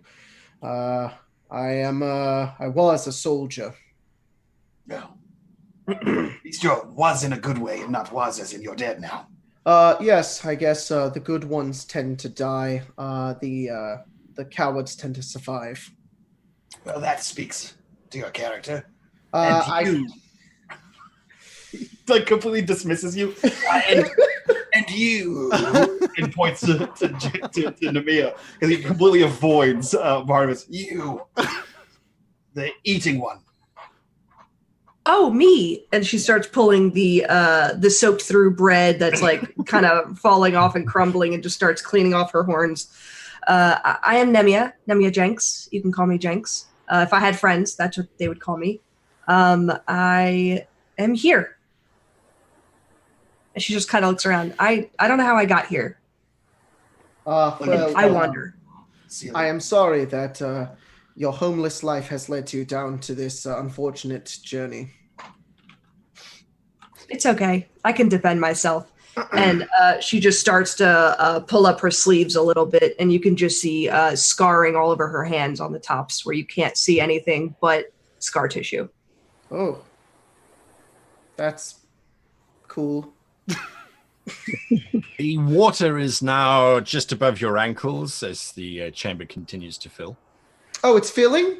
Yes. When the door was reopened, the water... I believe that we should make an exit now. Horrible, what do you call it? And he goes to pet your squirrel. Oh, I call him. He's a new friend. He jumped onto my back as soon as I will lean into the petting, and like almost like a cat. But then I'll dive off of the shoulder and unwild shape. I'm Vankus. Shit, you are not a tiny squirrel at all. It's a town druid. That is a hell of a trick, sir. What is a druid? Is that not what you are? Vankus. I'm a Vankus. I've met other people of your kind that can turn into animals. Maybe you're... I assumed you were a part of them. I'm just a Vankus. I am a Valentin. I change.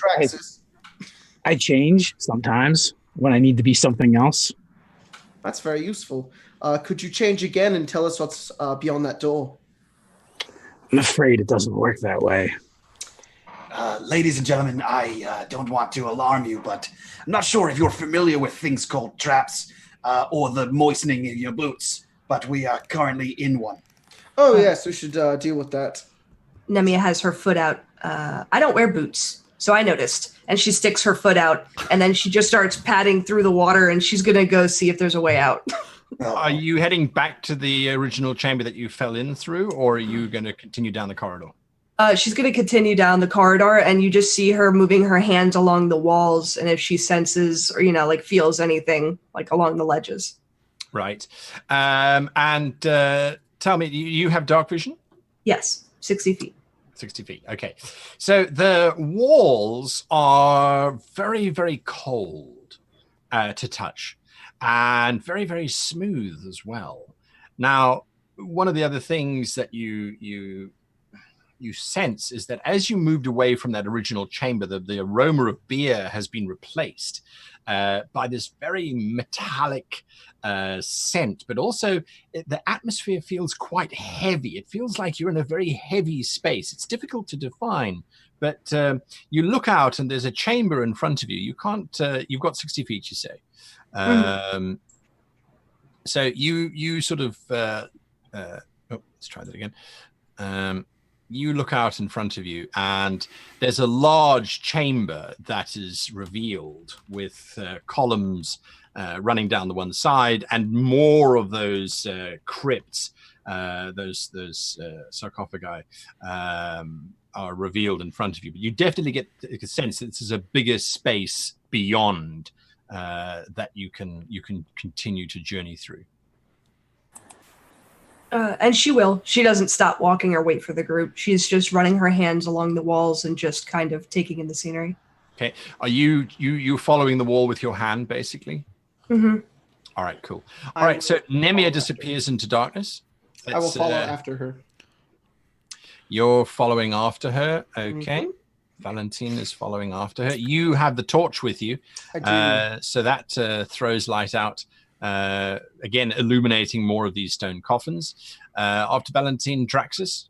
Guy, did the placing the amber stone in the wall, that only stopped the door from closing, right? It reopened the original door? It reopened the door that had originally Okay. closed. Yeah, he places his hand back on this thing and clicks it back and removes it if he can. Sure, absolutely. And then Absolutely. the door begins to close again. Says, we may need this further inside. Are you coming, Vankus, and... Coming, Vankus? And he begins to walk. I touch a totem necklace, and I quickly give me the eyes of a cat, and I cast dark vision and follow. Nice, very nice. All right, so you follow through. That leaves Barnabas standing, holding Barry and Bill and Brian.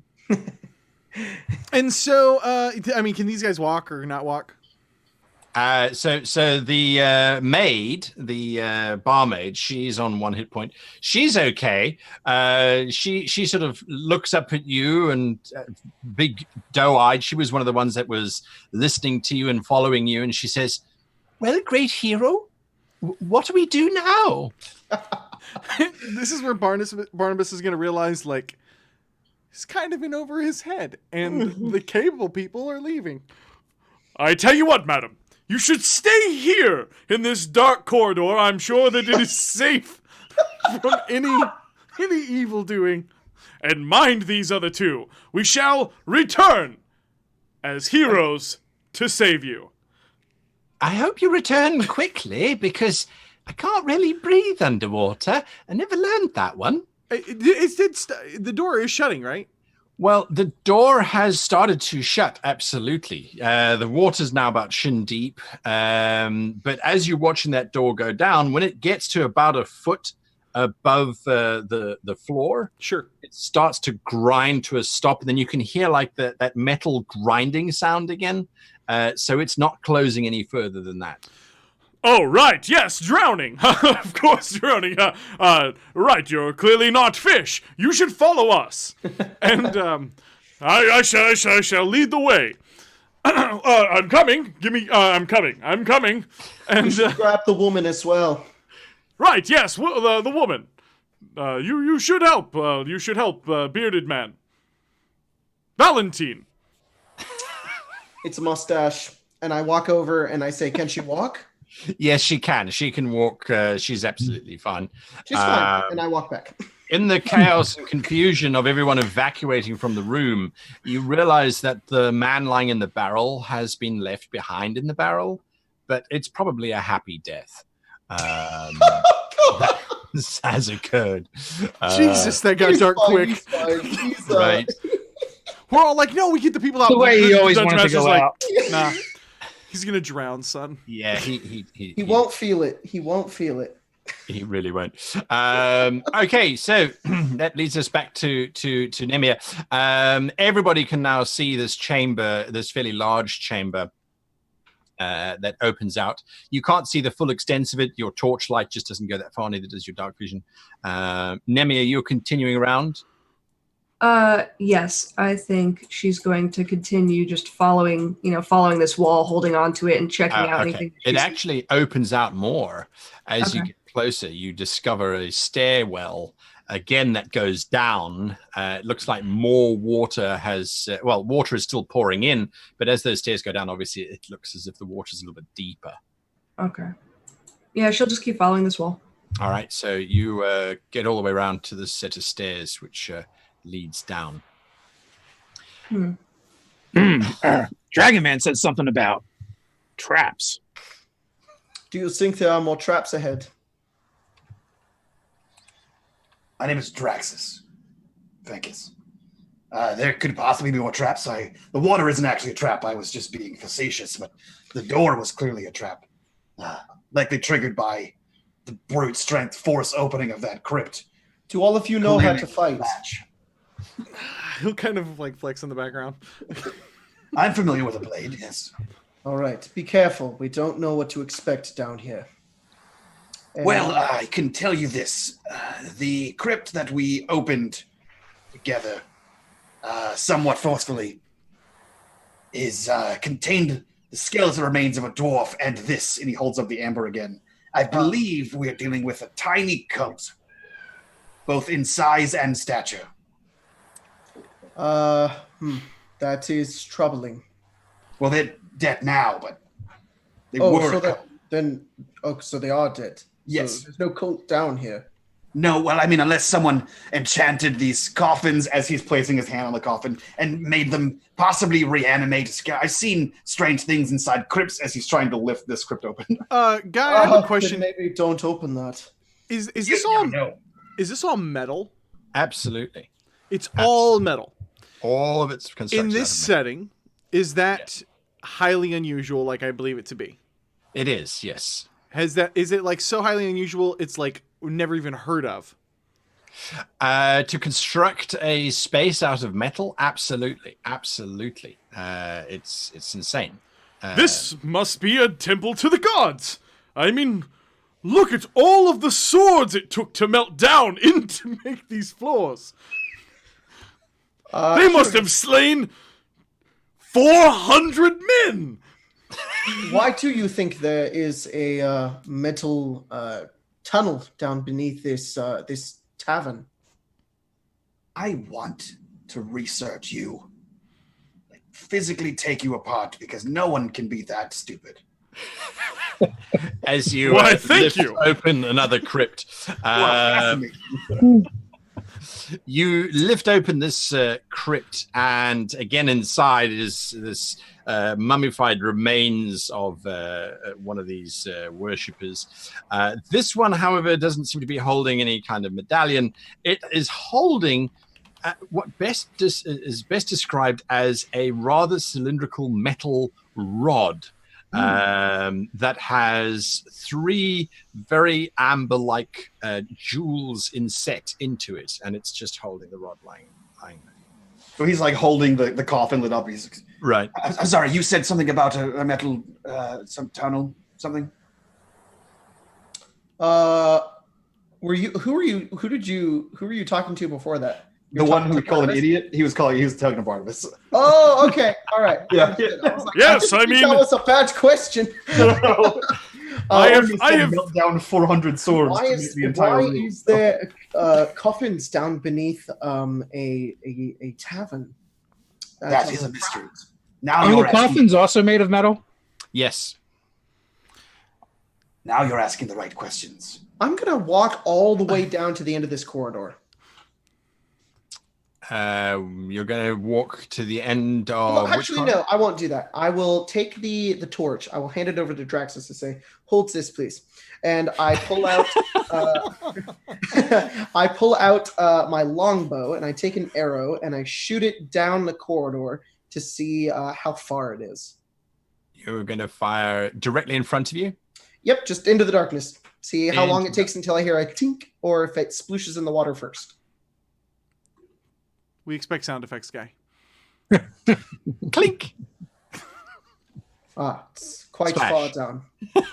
Splash! I take the torch again and I say, "Shall we head to the end?" Now that's just firing directly in front of you. That's not firing down the corridor next to Jenks. Just to be absolutely certain, you fired off into the unrevealed part of the map. Yes, that's what I meant to do. Yeah. Yeah, I'm saying if maybe we should head down that way because it's kind of far, but not super far. Guy, I have a couple questions here. Not that it matters to my 8 intelligence character. In the city of Finodrome, in Yes. the city of 1,000 hooves, in the whatever Correct. bar we were in, is there a known sewer system, or is there a known water source that would be pouring into this place? So yes, there is a lot of water cisterns that most cities will have. They're usually above ground, and then the cisterns release water into pipes that run just below the surface. But we're not talking sewer systems that are big enough for people to walk in. It's very rudimentary. Water here is a very scarce resource. So this much water just pouring in is This probably is a also cistern another red empty. flag. Okay. Yeah, it's not good. Can I smell the water? Sure, absolutely. Is it clear, salty, or is it like dirty? Currently, at this point, you know what? Give me a perception check. All right. Awesome.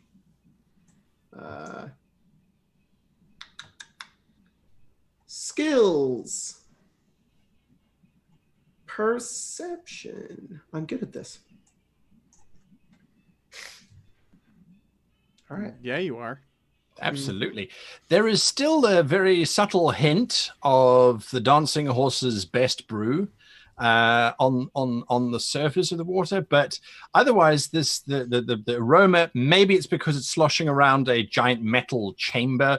Maybe it's something else. Has a very, very metallic iron-like taste to it, but it's also very, very clean, very pure. So it probably is a direct line to one of the storage systems, because that water is usually very cold. It's clean water other than the brew. It likely is coming from one of the aqueducts, the storage containers that contain water. It's clean, so... It's just above the mid calf now. Nemia, what are you doing? Nemia doesn't know what these guys are doing, but she's going down these cool steps over here. All right. Oh, God. We have a cat. That reveals with your vision this very large and rather complex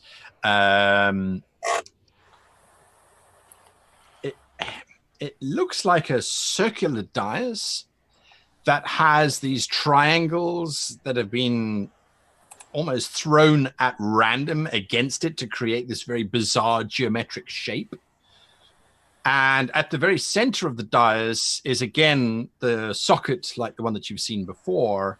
And aside from that, it's just this very large chamber. The water down there, though, it's not filling up as fast because it's another big chamber, but that's what you can see. Barnabas? Yeah, so Barnabas is going to pretty much be moving away with them further in. So he's got the 2 or 3 people that he's trying to carry, or giving one over to Valentine. And Right. Can I see any further up top in the torchlight at all? Is it just a wall up there? Or? You mean this way? Yeah, you're sort of looking around, and it reveals that on the map. I have adventuring kit. You Right. would probably tell me if I fell without it, which I guess I might have fallen without it. I No, need a you torch. guys had arrived after various journeys at the tavern, so your gear was with you. Okay, well then I want to light up a torch. In essence, I want to be able to see what is going on here. That's all Right. I really want to do. I want to make a good decision based off of more information. Okay, so you sort of wander around the chamber a little bit. Yeah, and I'm this That's blonde guy, not the other blonde guy. All right, sorry. I'm confused. That's fine. I actually wanted to head over there anyways. You wanted to head over there I anyway. wanted to go over here towards these stairs because I did Sure. not know those were there. Okay. So Barnabas, as you are sort of looking around the room, you can see that there is a chest, again, a very, very solid steel chest that lines up with these sarcophagi in this room. And then there's another set of stairs going down at the far end of the chamber.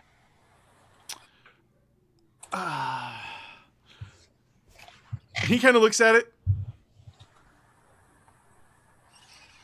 Draxus, you are a chest opener, yes? With the the amber crystal you held earlier. I've been known to open a chest or two, yes. Yes, of course, you look shady. Why don't you come over here and help assist with this chest, if you would? All right. And holding the lid, he kind of looks down and then puts a hand up and does this, and then another hand appears as he casts Mage Hand, and the Mage Hand grabs the rod out of the corpse of that hand, and then he closes it, and the rod just kind of bounces along behind him. All right, or should I open this one as well, you think, or just straight to you? Perhaps not the crypts, but I'm curious about this chest. Well, I keep finding very useful things inside these crypts, but we'll do what you say. And he walks over to the chest. What does the chest look like? All right. So the chest is well, firstly, it's fused with the floor. So it's almost an extension of the metal plating in the floor. Then it's square, sharp edges and corners, and a very simple domed lid. There, again, is that socket in the front of it that looks as if it will fit that medallion that you have. Okay, well, this is most assuredly trapped, if I had to say. Oh, you don't say! Trapped, right? Yes, Brandon, you are a hero, and as such, you should defend someone like myself. If you could stand right about here with your shield drawn and protect me from whatever explodes forth from this, with all of your armor and whatnot you have on you and the protection of whatever god it is that you're worshiping today, I will reach behind you and under your shield and open this. Does that work for you? One does not empty a frog's guts up close and personal. You go ahead. Understand what that means. Well, all right. And I run behind the column. and he casually walks behind the chest, leans over the top, places the thing in there, clicks it, and then wrenches it open. All right, give me a dexterity saving throw. You have advantage as you were prepared. Barnabas might be stupid, but he ain't no fool. I rolled the exact same goddamn. Oh, that's brutal, Mike. It's not a 1. That is guys. brutal, buddy. No, it's not a 1. So we're up. We're winning right now.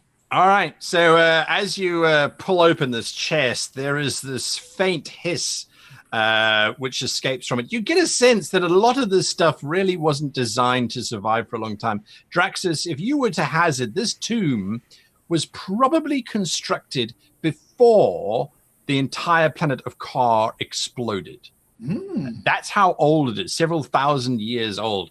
As a result, that hiss is basically just several rather poorly made bits of metal shrapnel being fired out of various unseen holes and things. A few of them sort of slice into you, and it's more tetanus that you're worried about than the actual damage itself. Because there's a bit of rust on these things. You realize it should have been significantly greater, but a lot of those sort of exposed little firing chambers have rusted shut and didn't open. The water also helped mitigate some of that damage, but that's the result. My book will record that this day Bernard was a coward. I can heal that. You'll be fine. And he walks around the front to see what's in this thing. All right.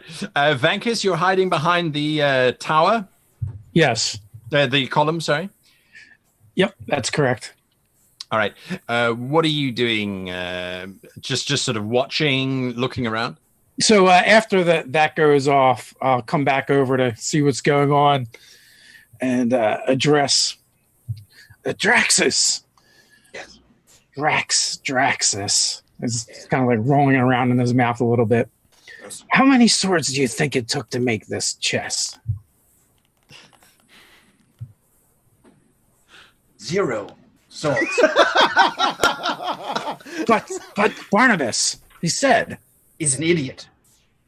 oh, Do you understand? Okay, for the record, everyone here, do you understand how swords are made? Why, yes, I was with the wonderful blacksmith that forged Bobo. That is dumb. So you understand that a sword must be forged of metal. Why would you then melt the metal sword down to make this if you already had melted metal? Why would you not make a crypt of your enemy's fallen swords? Did you know I once heard a man tell me that there was iron in your blood? That's true. You can make a sword out of someone's blood. I've seen it done. Here we go. Valentine, what are you doing whilst this banter is being exchanged as to the efficacy of... I'm watching, and then I look back, and then I head into go down the stairs to follow after Jenks. All right, and you've got a torch, is that correct? I do. Okay. So your torch illuminates pretty much the same chamber that I've described already, but it brings into light these 4 very different looking columns which sit around this central dais. Now, the columns, the reason why they look different is the rest are all square metal blocks. These, however, are square at the base and at the capital, but the central body of the column is circular and actually looks as if it's on a roller. So it looks as if it can sort of move around. And inscribed into it, there are symbols on each of these different pillars, and they're all very different looking symbols. Can I go over and read one of the symbols? Sure. Choose a column. Move yourself. Let's go to this one. All right. As you go to that one, your torchlight reveals a little bit more of the chamber, and you can see there is a little bit of a corridor that leads off, but it doesn't go anywhere. It's been destroyed. There is more water pouring in through this ruin section here as well. It's sort of seeping through the rock. So there's obviously been a lot of damage to the water system of Phenodrome. All right. Now, That's what you see. You look at the columns, and that particular column, you can see it has an inscription in it that, well, it looks like one thing looks like a man, possibly, or a stick figure, riding on a horse. Then the next sort of one around the column looks like just a horse. Then the next one around the column looks like a man on it's either a horse with a big hump or it's a camel. It's something that was designed by a committee.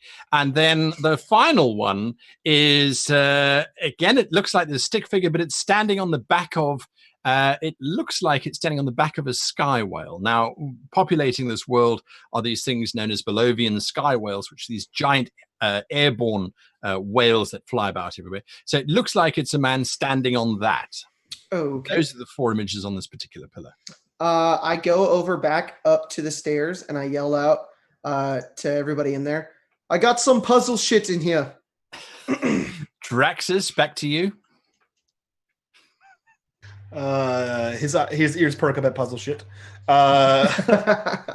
He's going to go to the last sarcophagus because you can't just leave one untouched. He says, I will check this one, and he opens the lid on that one as well. Make a save. Don't worry, guy. I got it. Yeah, that's what I'm worried about. No, as you lift up this one, it looks empty. But there is a small piece of card that has been left in it with some ancient writing on it. What languages do you speak? Common, Draconic, Elvish, and Dwarvish. Okay. Well, written in Draconic, you recognize the symbols quite instantly. Written in Draconic, it says, for you. That's all it says. This is like a whole your name thing, isn't it? Yeah. It just says for you. That's all it says. Okay, Vegas, could you do me a favor, please? Wait, before my luck, can you count?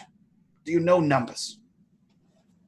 1, 2, 2, 4. No, of course I can count. That's close enough. I'm going to get inside of this against my better judgment, and I'm going to close the lid.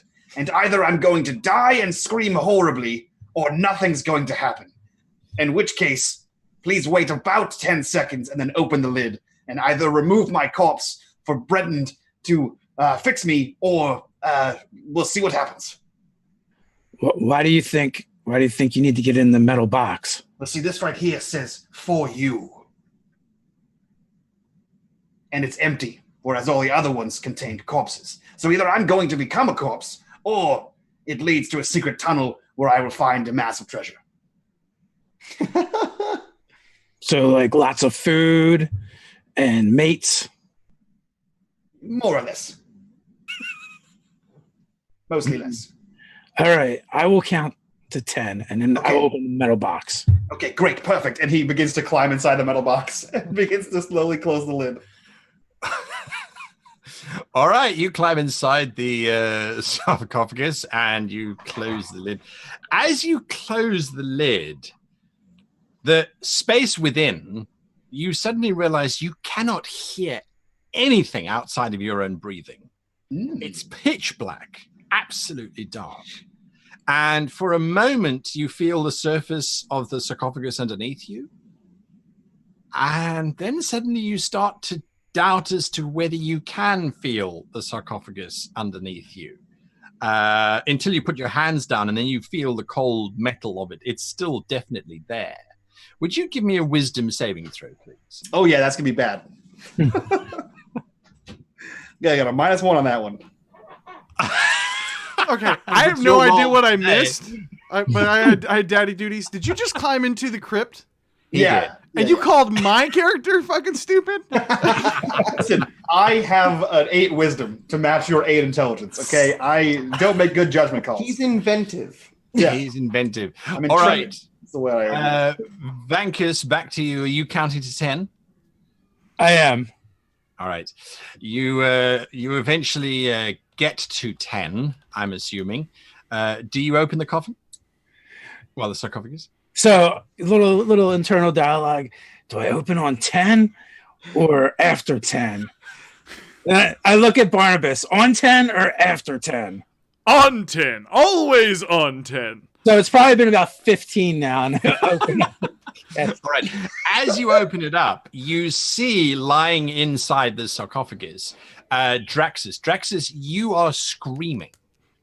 The space, it just overwhelmed you. You couldn't feel anything anymore. Then you started to scream, and you can't hear yourself screaming.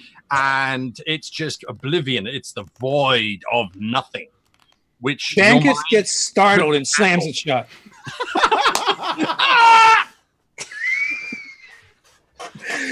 My God, man! Open it up! Open it up! I don't know what happened to Draxus. The Dragon Man is really bad. It was really bad.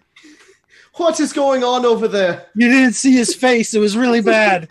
That scene from Ace Ventura. Ah! Ah! Jinx, we need you to tell a story. And I'm gonna like run over and open the lid back up.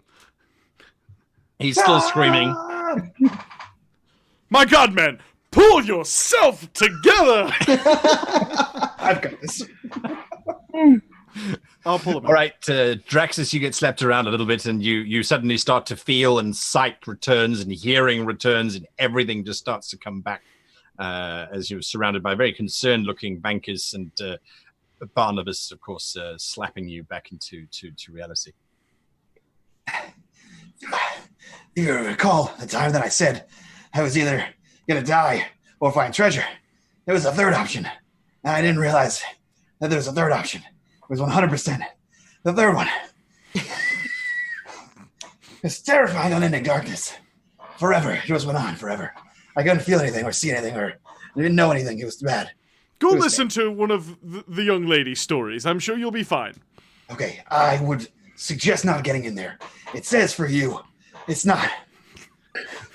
It's not for you. Was there anything else in there besides darkness? No, just fear. You could climb inside. I'm sure you could be fine. What if it was a different you? What if you were the wrong you? That could be as well. Would you like to try? I am going to roll. You said lots of food and mates. I said there's a potential for that. Yes. I want to roll insight on Draxus. Sure. See if it's actually him. From what little time you've spent with him, you suspect that it absolutely is him, although he hasn't been particularly vindictive towards Barnabas in the last 5 seconds, so it might not be him. It could have been body snatched. Yeah. Jenks, whilst all this is going on behind you, do you continue into the chamber or do you return to the screaming men? I think she's startled at first. She can see in the dark, so this is normal for her. She's just walking around talking to herself, kind of looking at some of the masonry in here. And she'll walk over and just kind of look, and I'm sure they're fine. And she'll continue to the pillar over here at the corner. All right, so that pillar has got inscription. That particular one looks like a stick figure of a man. Then it has a stick figure of a horse. Then quite possibly a stick figure of a bird.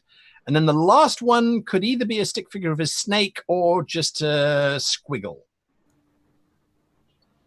He looking like a man. And she gets really close and is looking at it. And then she just goes to the next one. Could be a woman, could be a man. It's a stick figure, so gender neutral at the moment. But yes, you going to another column? Yep, she's going to keep going. All right, so you're going to go to this one. This one is definitely could be a cat. The next one is either a cat or a dog. It's got a square face instead of the round one, which the other one had. The third one is definitely a horse thing. And then the last one is probably a rodent of some kind, a rat or a mouse. Could she try turning any of these pillars? They don't turn or move in any direction. As you touch the pillar, you get that very cold sensation of the metal. But you get a sense that it can rotate. It's been a while, so there's a bit of rust that's kind of got into there. So you can rotate it, and you hear a clicking sound as it definitely moves one notch to now show a different image. Towards the center of the tomb and obviously outwards as well. Okay. I think while she's waiting for someone to either yell for her to come in because someone died or they solved a puzzle or something, she's going to check out the middle of this room, assuming that all the pillars are just interchangeable. Right. They all look as if they can be rotated, absolutely. At the very center, of course, is this circular dais with all these triangles liberally sort of dashed across it. And then that very center is a socket, which you've seen before in the wall panel where that fellow Draxus seemed to have something that could be slotted into there. Aside from that, that's pretty much it. In your walking around, sorry, I didn't do it. I'm not used to maps and things.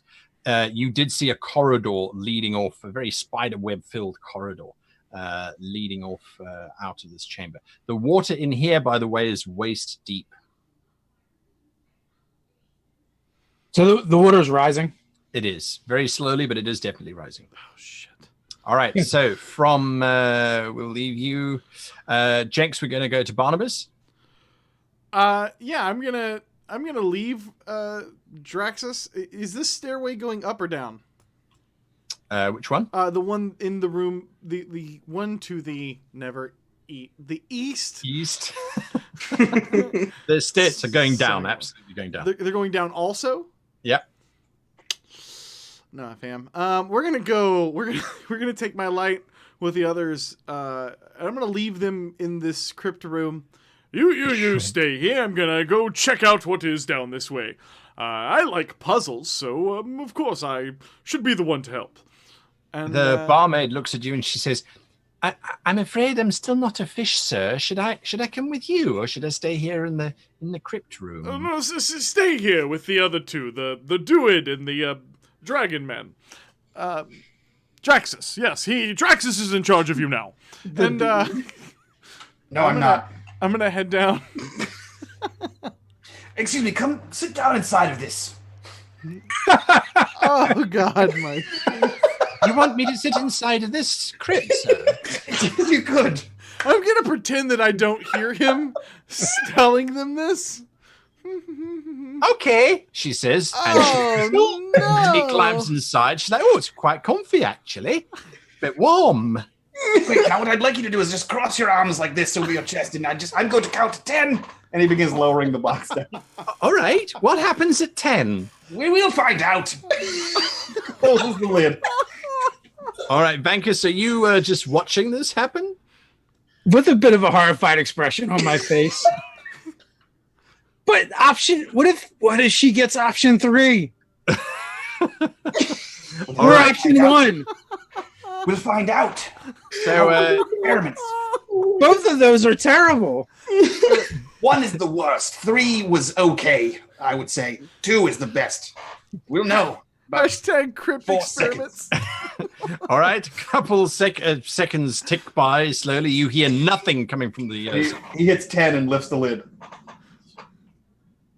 Okay. Right, so what is your armor class? Mine is yes. 14. 14. All right. So she hits you. You have, as you opened it up, she shot out like a banshee on fire and just slammed you with her best barmaid uppercut, screaming wildly for a whole 2 points of damage. Why did you put me in there? I was all alone. I was darkness, and I was afraid, and I was suddenly bright, and then it was all darkness, and it was just me on my own, and just my thoughts, and that wasn't very much company at all. Option 3, then it was. Okay, well. Nemia would hear the girl screaming and run back in. Yes, she does. Okay, so Nemia, you come running back in again. It looks as if Draxus has assaulted the poor barmaid. She's sitting on the edge of the crypt.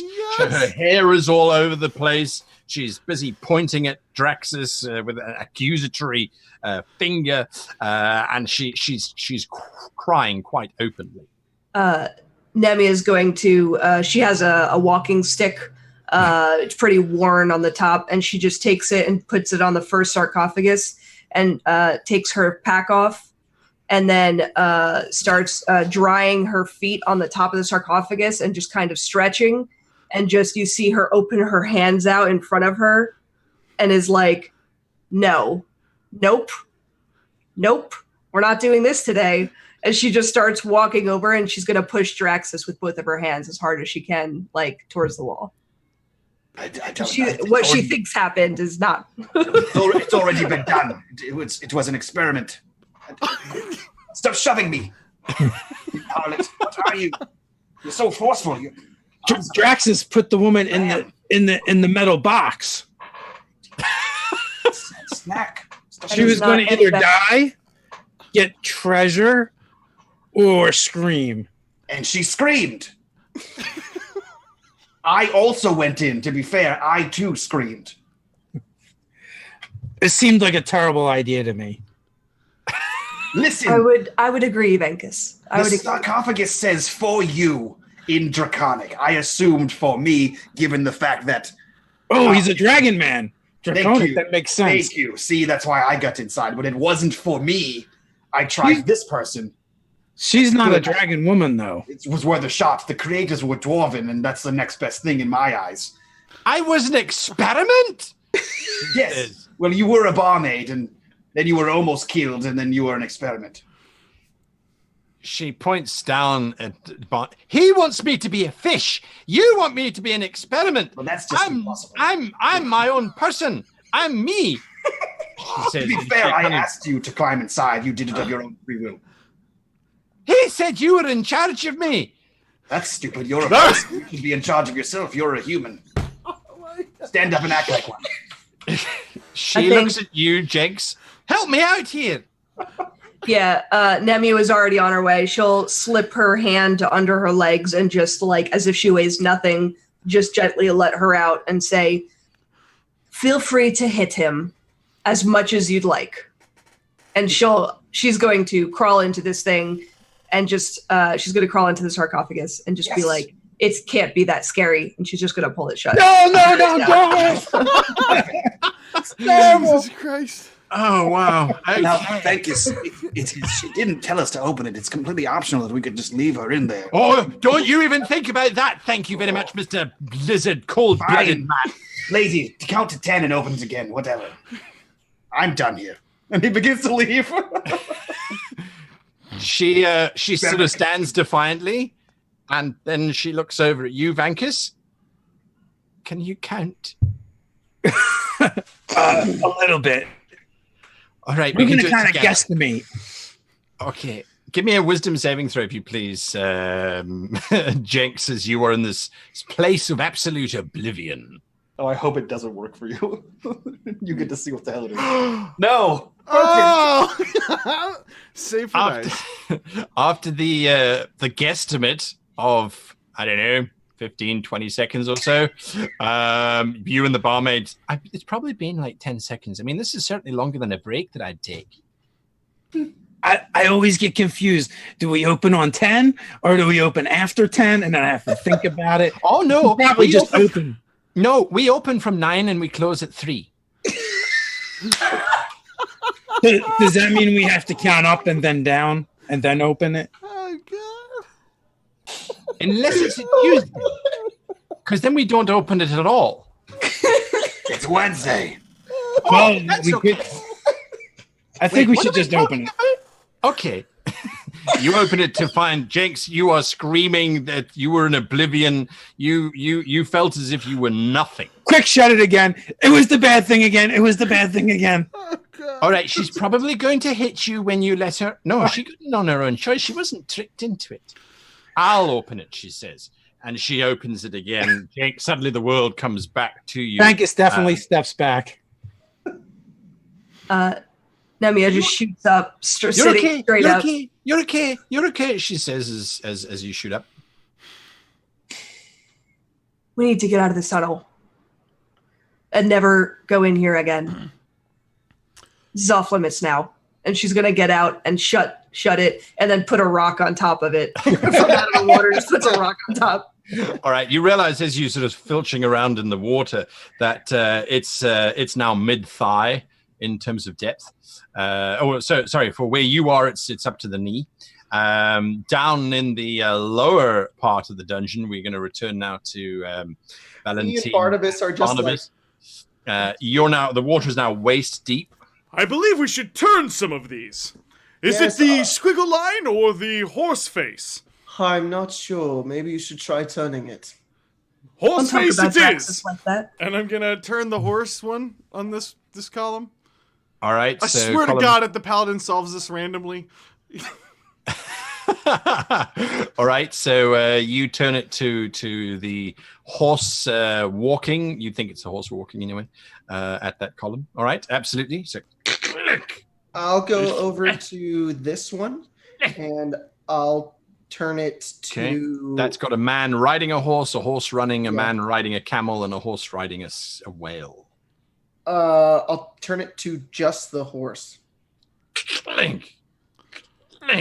All right. I'll move down to the one at the bottom. Does it have a horse one on it? It has, you're going to column 3. It has a cat, a dog, a horse, and a mouse. Yeah, horse. All right, you're turning it to a horse. All right, what's this one? Sure. And that one has, no one's looked at that one yet. That one has 2 circles, 1 circle, a strip, and then 4 circles. I turn... there's no horse on this one. Well, the horse has 4 hooves, right? Makes sense. Switch to the 4 lines. Okay. As you click that into place, the entire dais starts to rise up out of the water. Yes! And it opens in half, grindingly so, to reveal the scroll which has been entombed within it. There is still a yellow, it looks like energy crackling across the gap in this dais, which is open up. That energy is cascading across the edges of it, creating almost, it looks like it's a fairly impenetrable barrier. I'll go over and grab it, but All right. I don't think my hand goes through the barrier. As you're walking towards it, that's when Draxus arrives. Draxus arrives first, then Vankus and Jenks arrives as well. Never fear, we have solved the riddle. Yes. With our superior intellect. Uh-huh. Great job, Valentin. I go over and I try to grab the scroll if I can.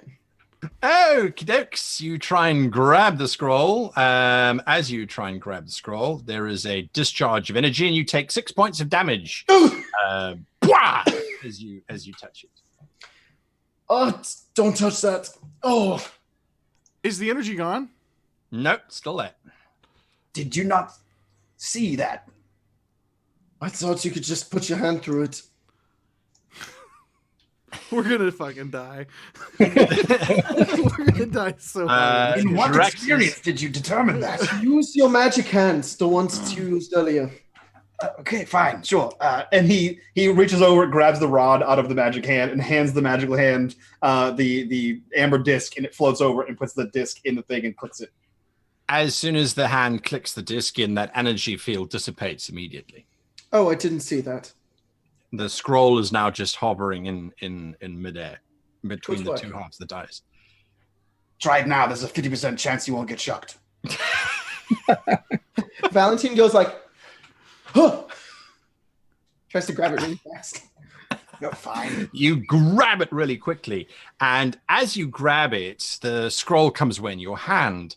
But everyone can give me a perception check, if you please. Do you want me to make one as well?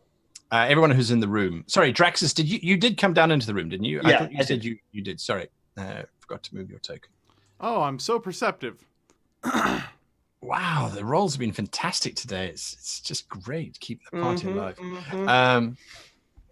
Oh my god. Wow. Okay. So, Nemia and Valentine, for reasons known only to the gods, the two of you notice that, Valentine, it makes sense. As you're holding the scroll, the edges of this piece of paper, this is obviously a very old document.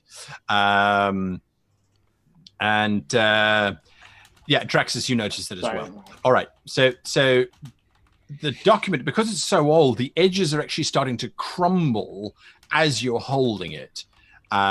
This document, you're not sure is going to actually last for much longer. Scheisse. I begin to read it as fast as possible. Nemia helps. She'll, since she noticed, she'll rush over and kind of pull his shoulder back so she could see over it, and just, she stays resting on his shoulder, just kind of standing on her tippy toes to try and read it. Sure. Yeah, Draxus joins in as well. All right, so there's a little cluster around Valentine. Vankus, what are you doing?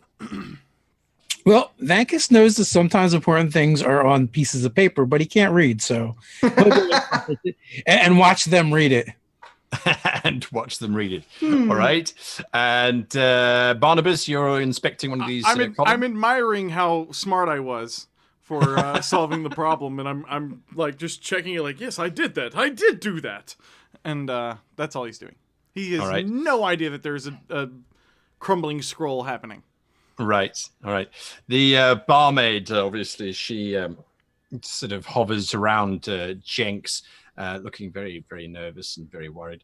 As you unfurl the scroll, bits of it crumble off even more, and you start to see that the whole thing is written in Draconic. So who's obviously Draxus does Draconic. Anybody else? Let's find out if I can.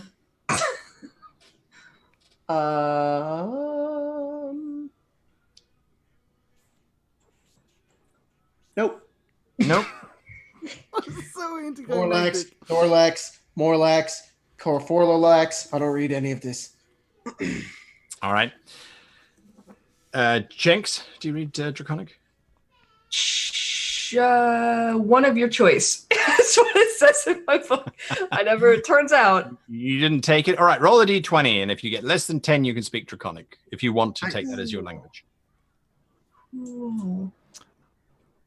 Nope, you don't speak Draconic. It's something else.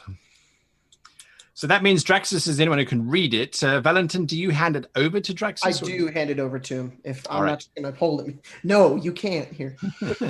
No reading for you. All right, so Draxus, you start to look at this document, and it says, "And lo, did the Valharkas see the future? Know this, you read now of your own oblivion. For there will come a time when a great star doth fall upon the shattered world, and thereunto entomb the great god who reigns supreme. Only upon the restoration of the great star can the god be restored unto the heavens, and only with the assistance of a beast of burden might that be achieved. Be warned, for others will seek out this fallen god and attempt to take control of it. Thus has the prophecy of Valharkas been predicted. Thus shall it happen. Thus shall it occur. And its outcome will be determined by those that seek out the four-legged animal." And this thing crumbles? As it's crumbling, yes. Yeah. Correct. So as it finishes crumbling, Draxus kind of sighs heavily and looks down at the ground, then turns on his heel and walks over towards Barnabas. And he reaches up and puts a hand on his shoulder and says, "I apologize. The scroll was for you. It said that when a star falls, only a jackass can save the gods." Valentine, you have absolutely zero suspicion that Draxus is a doppelganger. There is only one Draxus. Yes. Good. All right, all of you, would you please roll a d6, everybody? Uh-oh. A d6, sir. Ka-chow! A 1. All right, so as Draxus is saying this to poor old Barnabas, Valentine, what was the sound of the god's heart being thrown out of heaven?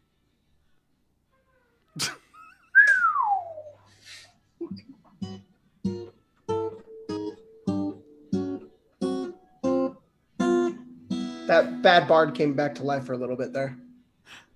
There is a vague sound of an explosion that ripples through the space that you are all in for a moment. And the entire room shudders slightly.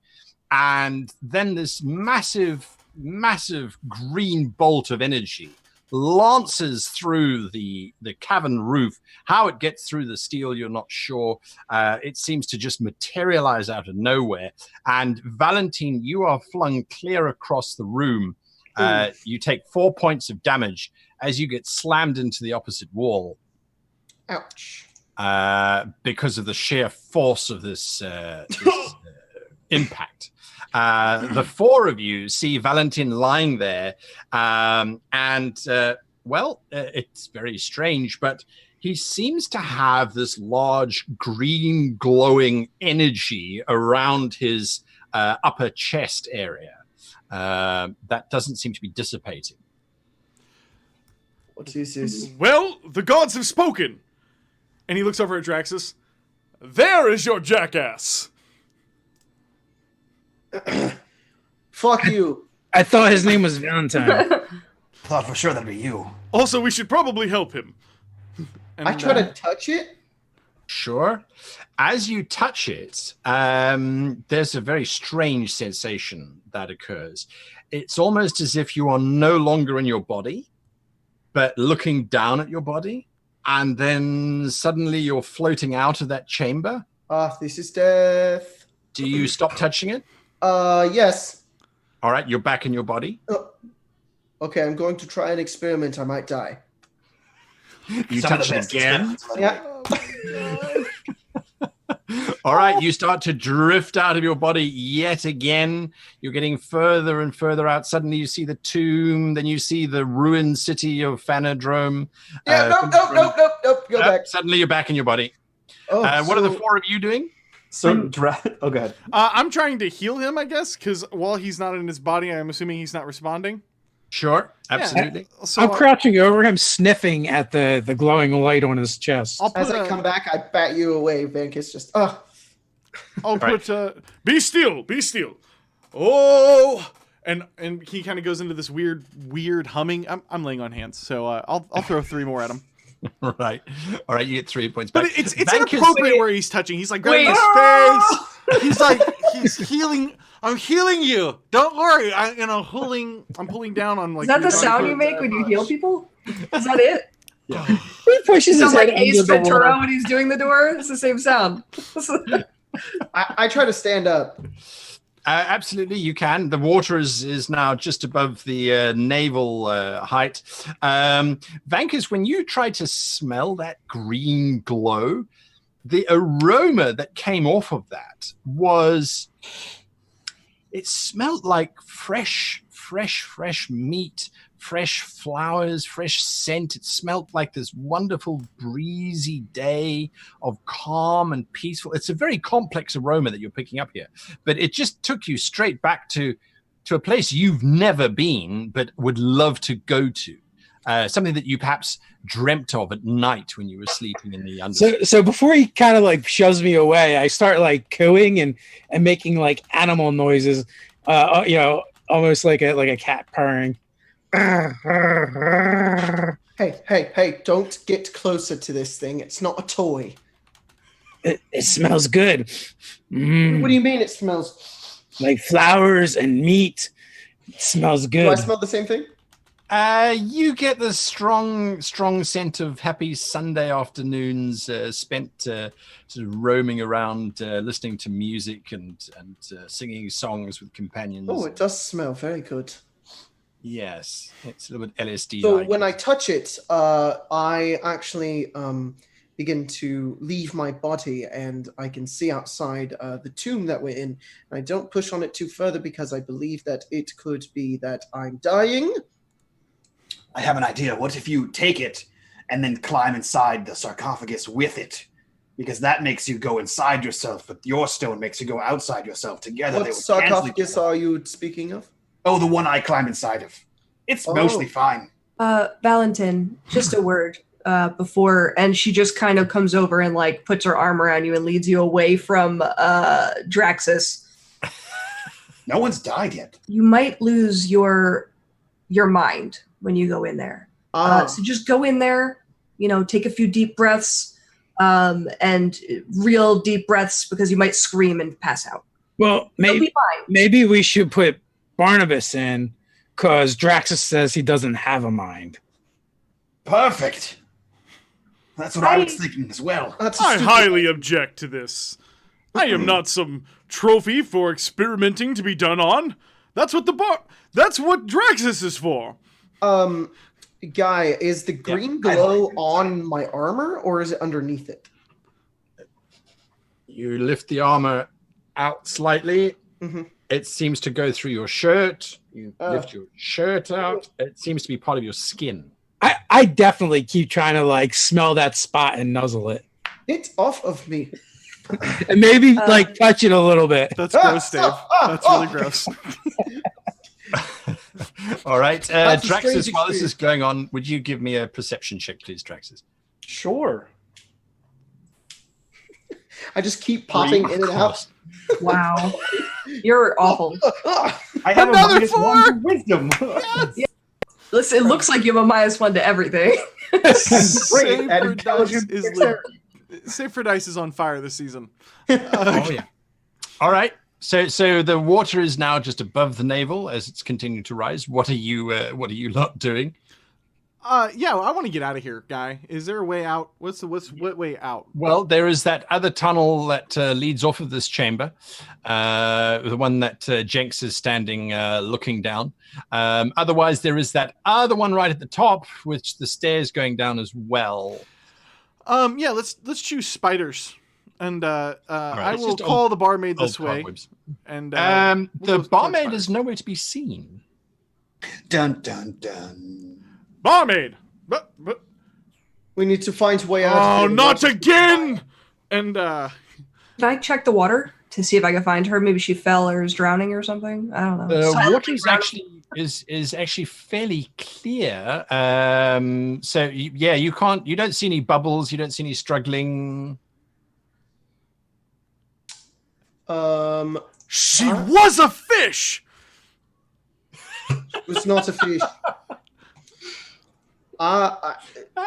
That's why she kept implying that that's what I was implying, because I wasn't implying anything until she implied that I implied what was not really actually implied. Everyone spread out, look for all exits. Nemia's just gonna go for that All right. hallway.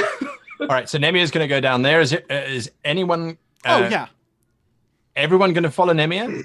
I'm choosing spiders, and I have a torch still, right? Is there nothing else in this room that we're in? Nothing else that you can see. Oh, then yeah, I'll go after. All right. And Vankus? Since Barnabas is choosing spiders, okay, spiders, and I will turn into a giant spider and follow along. Perfect. Oh, Do I see you do this? Well, you say spiders. Okay. And Draxus walks by and he mage hands the amber stone out from underneath the water and brings it up to him. The amber stone isn't there. Well, shit. He reaches around for it to see if he can feel it. And then I think if he's the last person in this room, he turns around and kind of rubs his eyes, and then all of the runes around his face glow. And I'm using Detect Magic at will to see what I see. All right.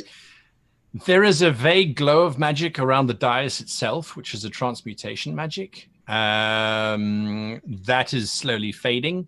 But there is this very faint, it looks like a trail that's been left by obviously a very powerful item of some kind.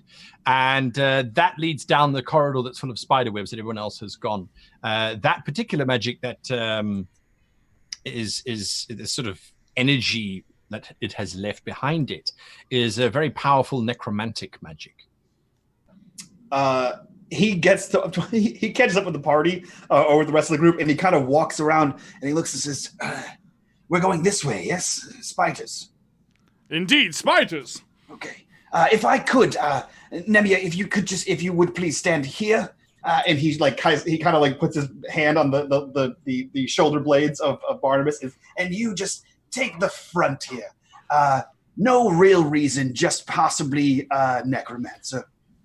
Oh, I shall not be afraid to take the lead. She'll follow behind you, Barnabas.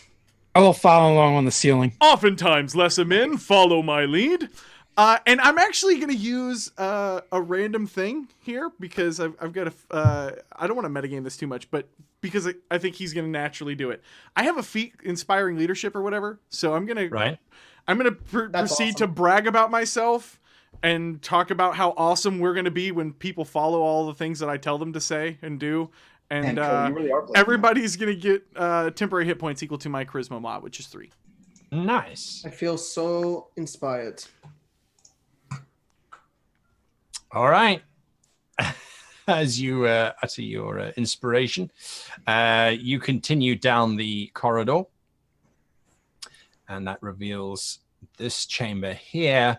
And standing just here, and I don't have a token. I don't know if I can just drop one, can I? Yet. Don't have a token yet. I don't have a token yet. I'm going to put this there. Can you see that? Nope. I can see a circle. Yeah, a circle. All right. So that circle, sorry. I see I hope you can see it. Standing in that circle is the barmaid. And as you approach in, the barmaid looks at all of you and rips her face off, revealing this rather plain-looking man. And he says, well, it's been an absolute... No, it actually has not been a pleasure working with you bumbling idiots. But, and he holds up the silver rod that you were holding, Draxus, that you had on your person, but apparently don't have anymore. I suppose it has been worthwhile. He lifts up his other hand with the amber disc. But I don't need you anymore because... Well, there's an exit just up ahead. And he slams that amulet into the socket next to the door. And the door just closes down, starts to close down anyway, sealing you guys in this very watery chamber. I will roll initiative, hopefully, and we'll see who does what. All right, Nemia, you're up first, apparently. That even changed the order? Shit. Yes. What are you doing?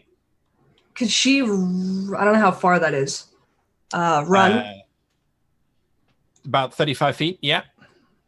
Yeah, she's going to try to run and slide under the door. All right. So you rush and try and slide under the door. Give me an acrobatics check, if you please.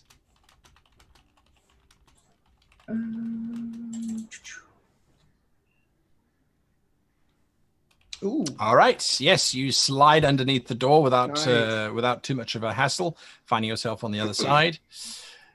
Bankus? I will skitter towards there and try and get under as well. I've got a 30-foot move. Yeah. You can move and leap. Give me an acrobatics as well. All right. Acrobatics. That's a thing. I think that's just going to be dex. No, come on. Give me the die. Get there. All right. We're going to do it this way then. Oh, that's an 11. All right. An 11, you're still stuck on the inside. Valentin, very quickly. I yell as I run past Barnabas. I say, "Get that shield ready," and I run over and I'm going to try and slide under as well. So acrobatics. When I got over there, would I have been able to try and shoot a web at the former barmaid? The barmaid, the moment you started running, turned tail and started running as well. You have dark vision? I do. You do? And I have dark vision and some range. Okay, give me an attack whilst you do that. Sorry. In the meantime, Barnabas, what are you doing? Yeah, I mean he's gonna haul ass for the door and try to slide under. What do you need? Sure. Acrobatics. I'm not a chainmail or anything. 15. 15. All right, so you slide underneath that doorway, and what was your attack? The giant spider attack of 13. You 13. Fired off your web at the back of this fleeing individual, but missed. It leapt sideways as the web sprayed against the wall. And finally, Draxus. I'm going to fail this roll. I'm also going to run and dive for this. Okay, acrobatics. 12. 12. Nope. You try and get underneath, and that door is about to seal shut. And that's where we end today's session. Oh, shit! Again next week. That's it. Oh, no. We split the party. Oh, you split the party. Oh, no. Well done. Well We're done. on the good side. The fat goblin strikes. Ladies and gentlemen, we hope that you guys had a lot of fun with us, or as hopefully half as much fun as I had tonight, because this was a super blast. Guy, well done, sir. Well done. And before we give some sponsor love, which we'll do here in just a second, I got 2 announcements. First off, we appreciate the love, Andrew. Thank you much for dropping by, and we appreciate the love for the new season.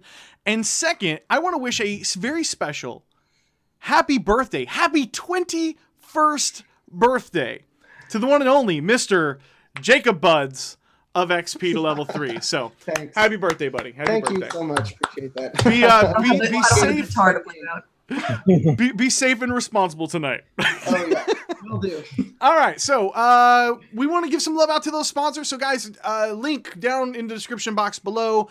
Links have been posted up on the Twitch. If you guys need them again, Dave will share those with you guys again. We're doing a giveaway. We're going to give away 1 hex chest and 5 mini hex chests complete with metal dice provided by Elderwood Academy. The dice are from Norse Foundry, so please go enter in that giveaway. It's free. There's no reason anywhere in the world, whatever, go do that.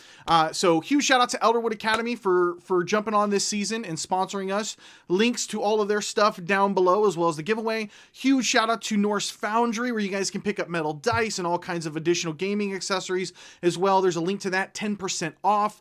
Huge shout out to Fantasy Grounds, our virtual tabletop of choice. They've been with us since day 1 here on the show, and Dungeon Painter Studio as well. All the maps you guys see here are made in Dungeon Painter Studio. It's on Steam. I thought it was like $14.99. I think it's like $12 or something like that. Guy bought it because he's in Japan, like even crazy cheaper than that. So go check that out. Infinite maps, and if you're playing on a virtual tabletop like Fantasy Grounds, you just can't beat it. So huge shout out to those guys, and I think that's it. You guys have anything else you want to say? Yeah, just real quick. Something happened, and none of the links or anything are in the description. We will get them up there, guys. They'll be posted up within a few hours. We will get that straightened out, and they'll be on they'll be on Twitter as well, so you guys can follow us there. That's it. We will be back next Wednesday. We love your faces. Awesome. Stay nerdy. I had to do that for a guy. Oh God, here we go.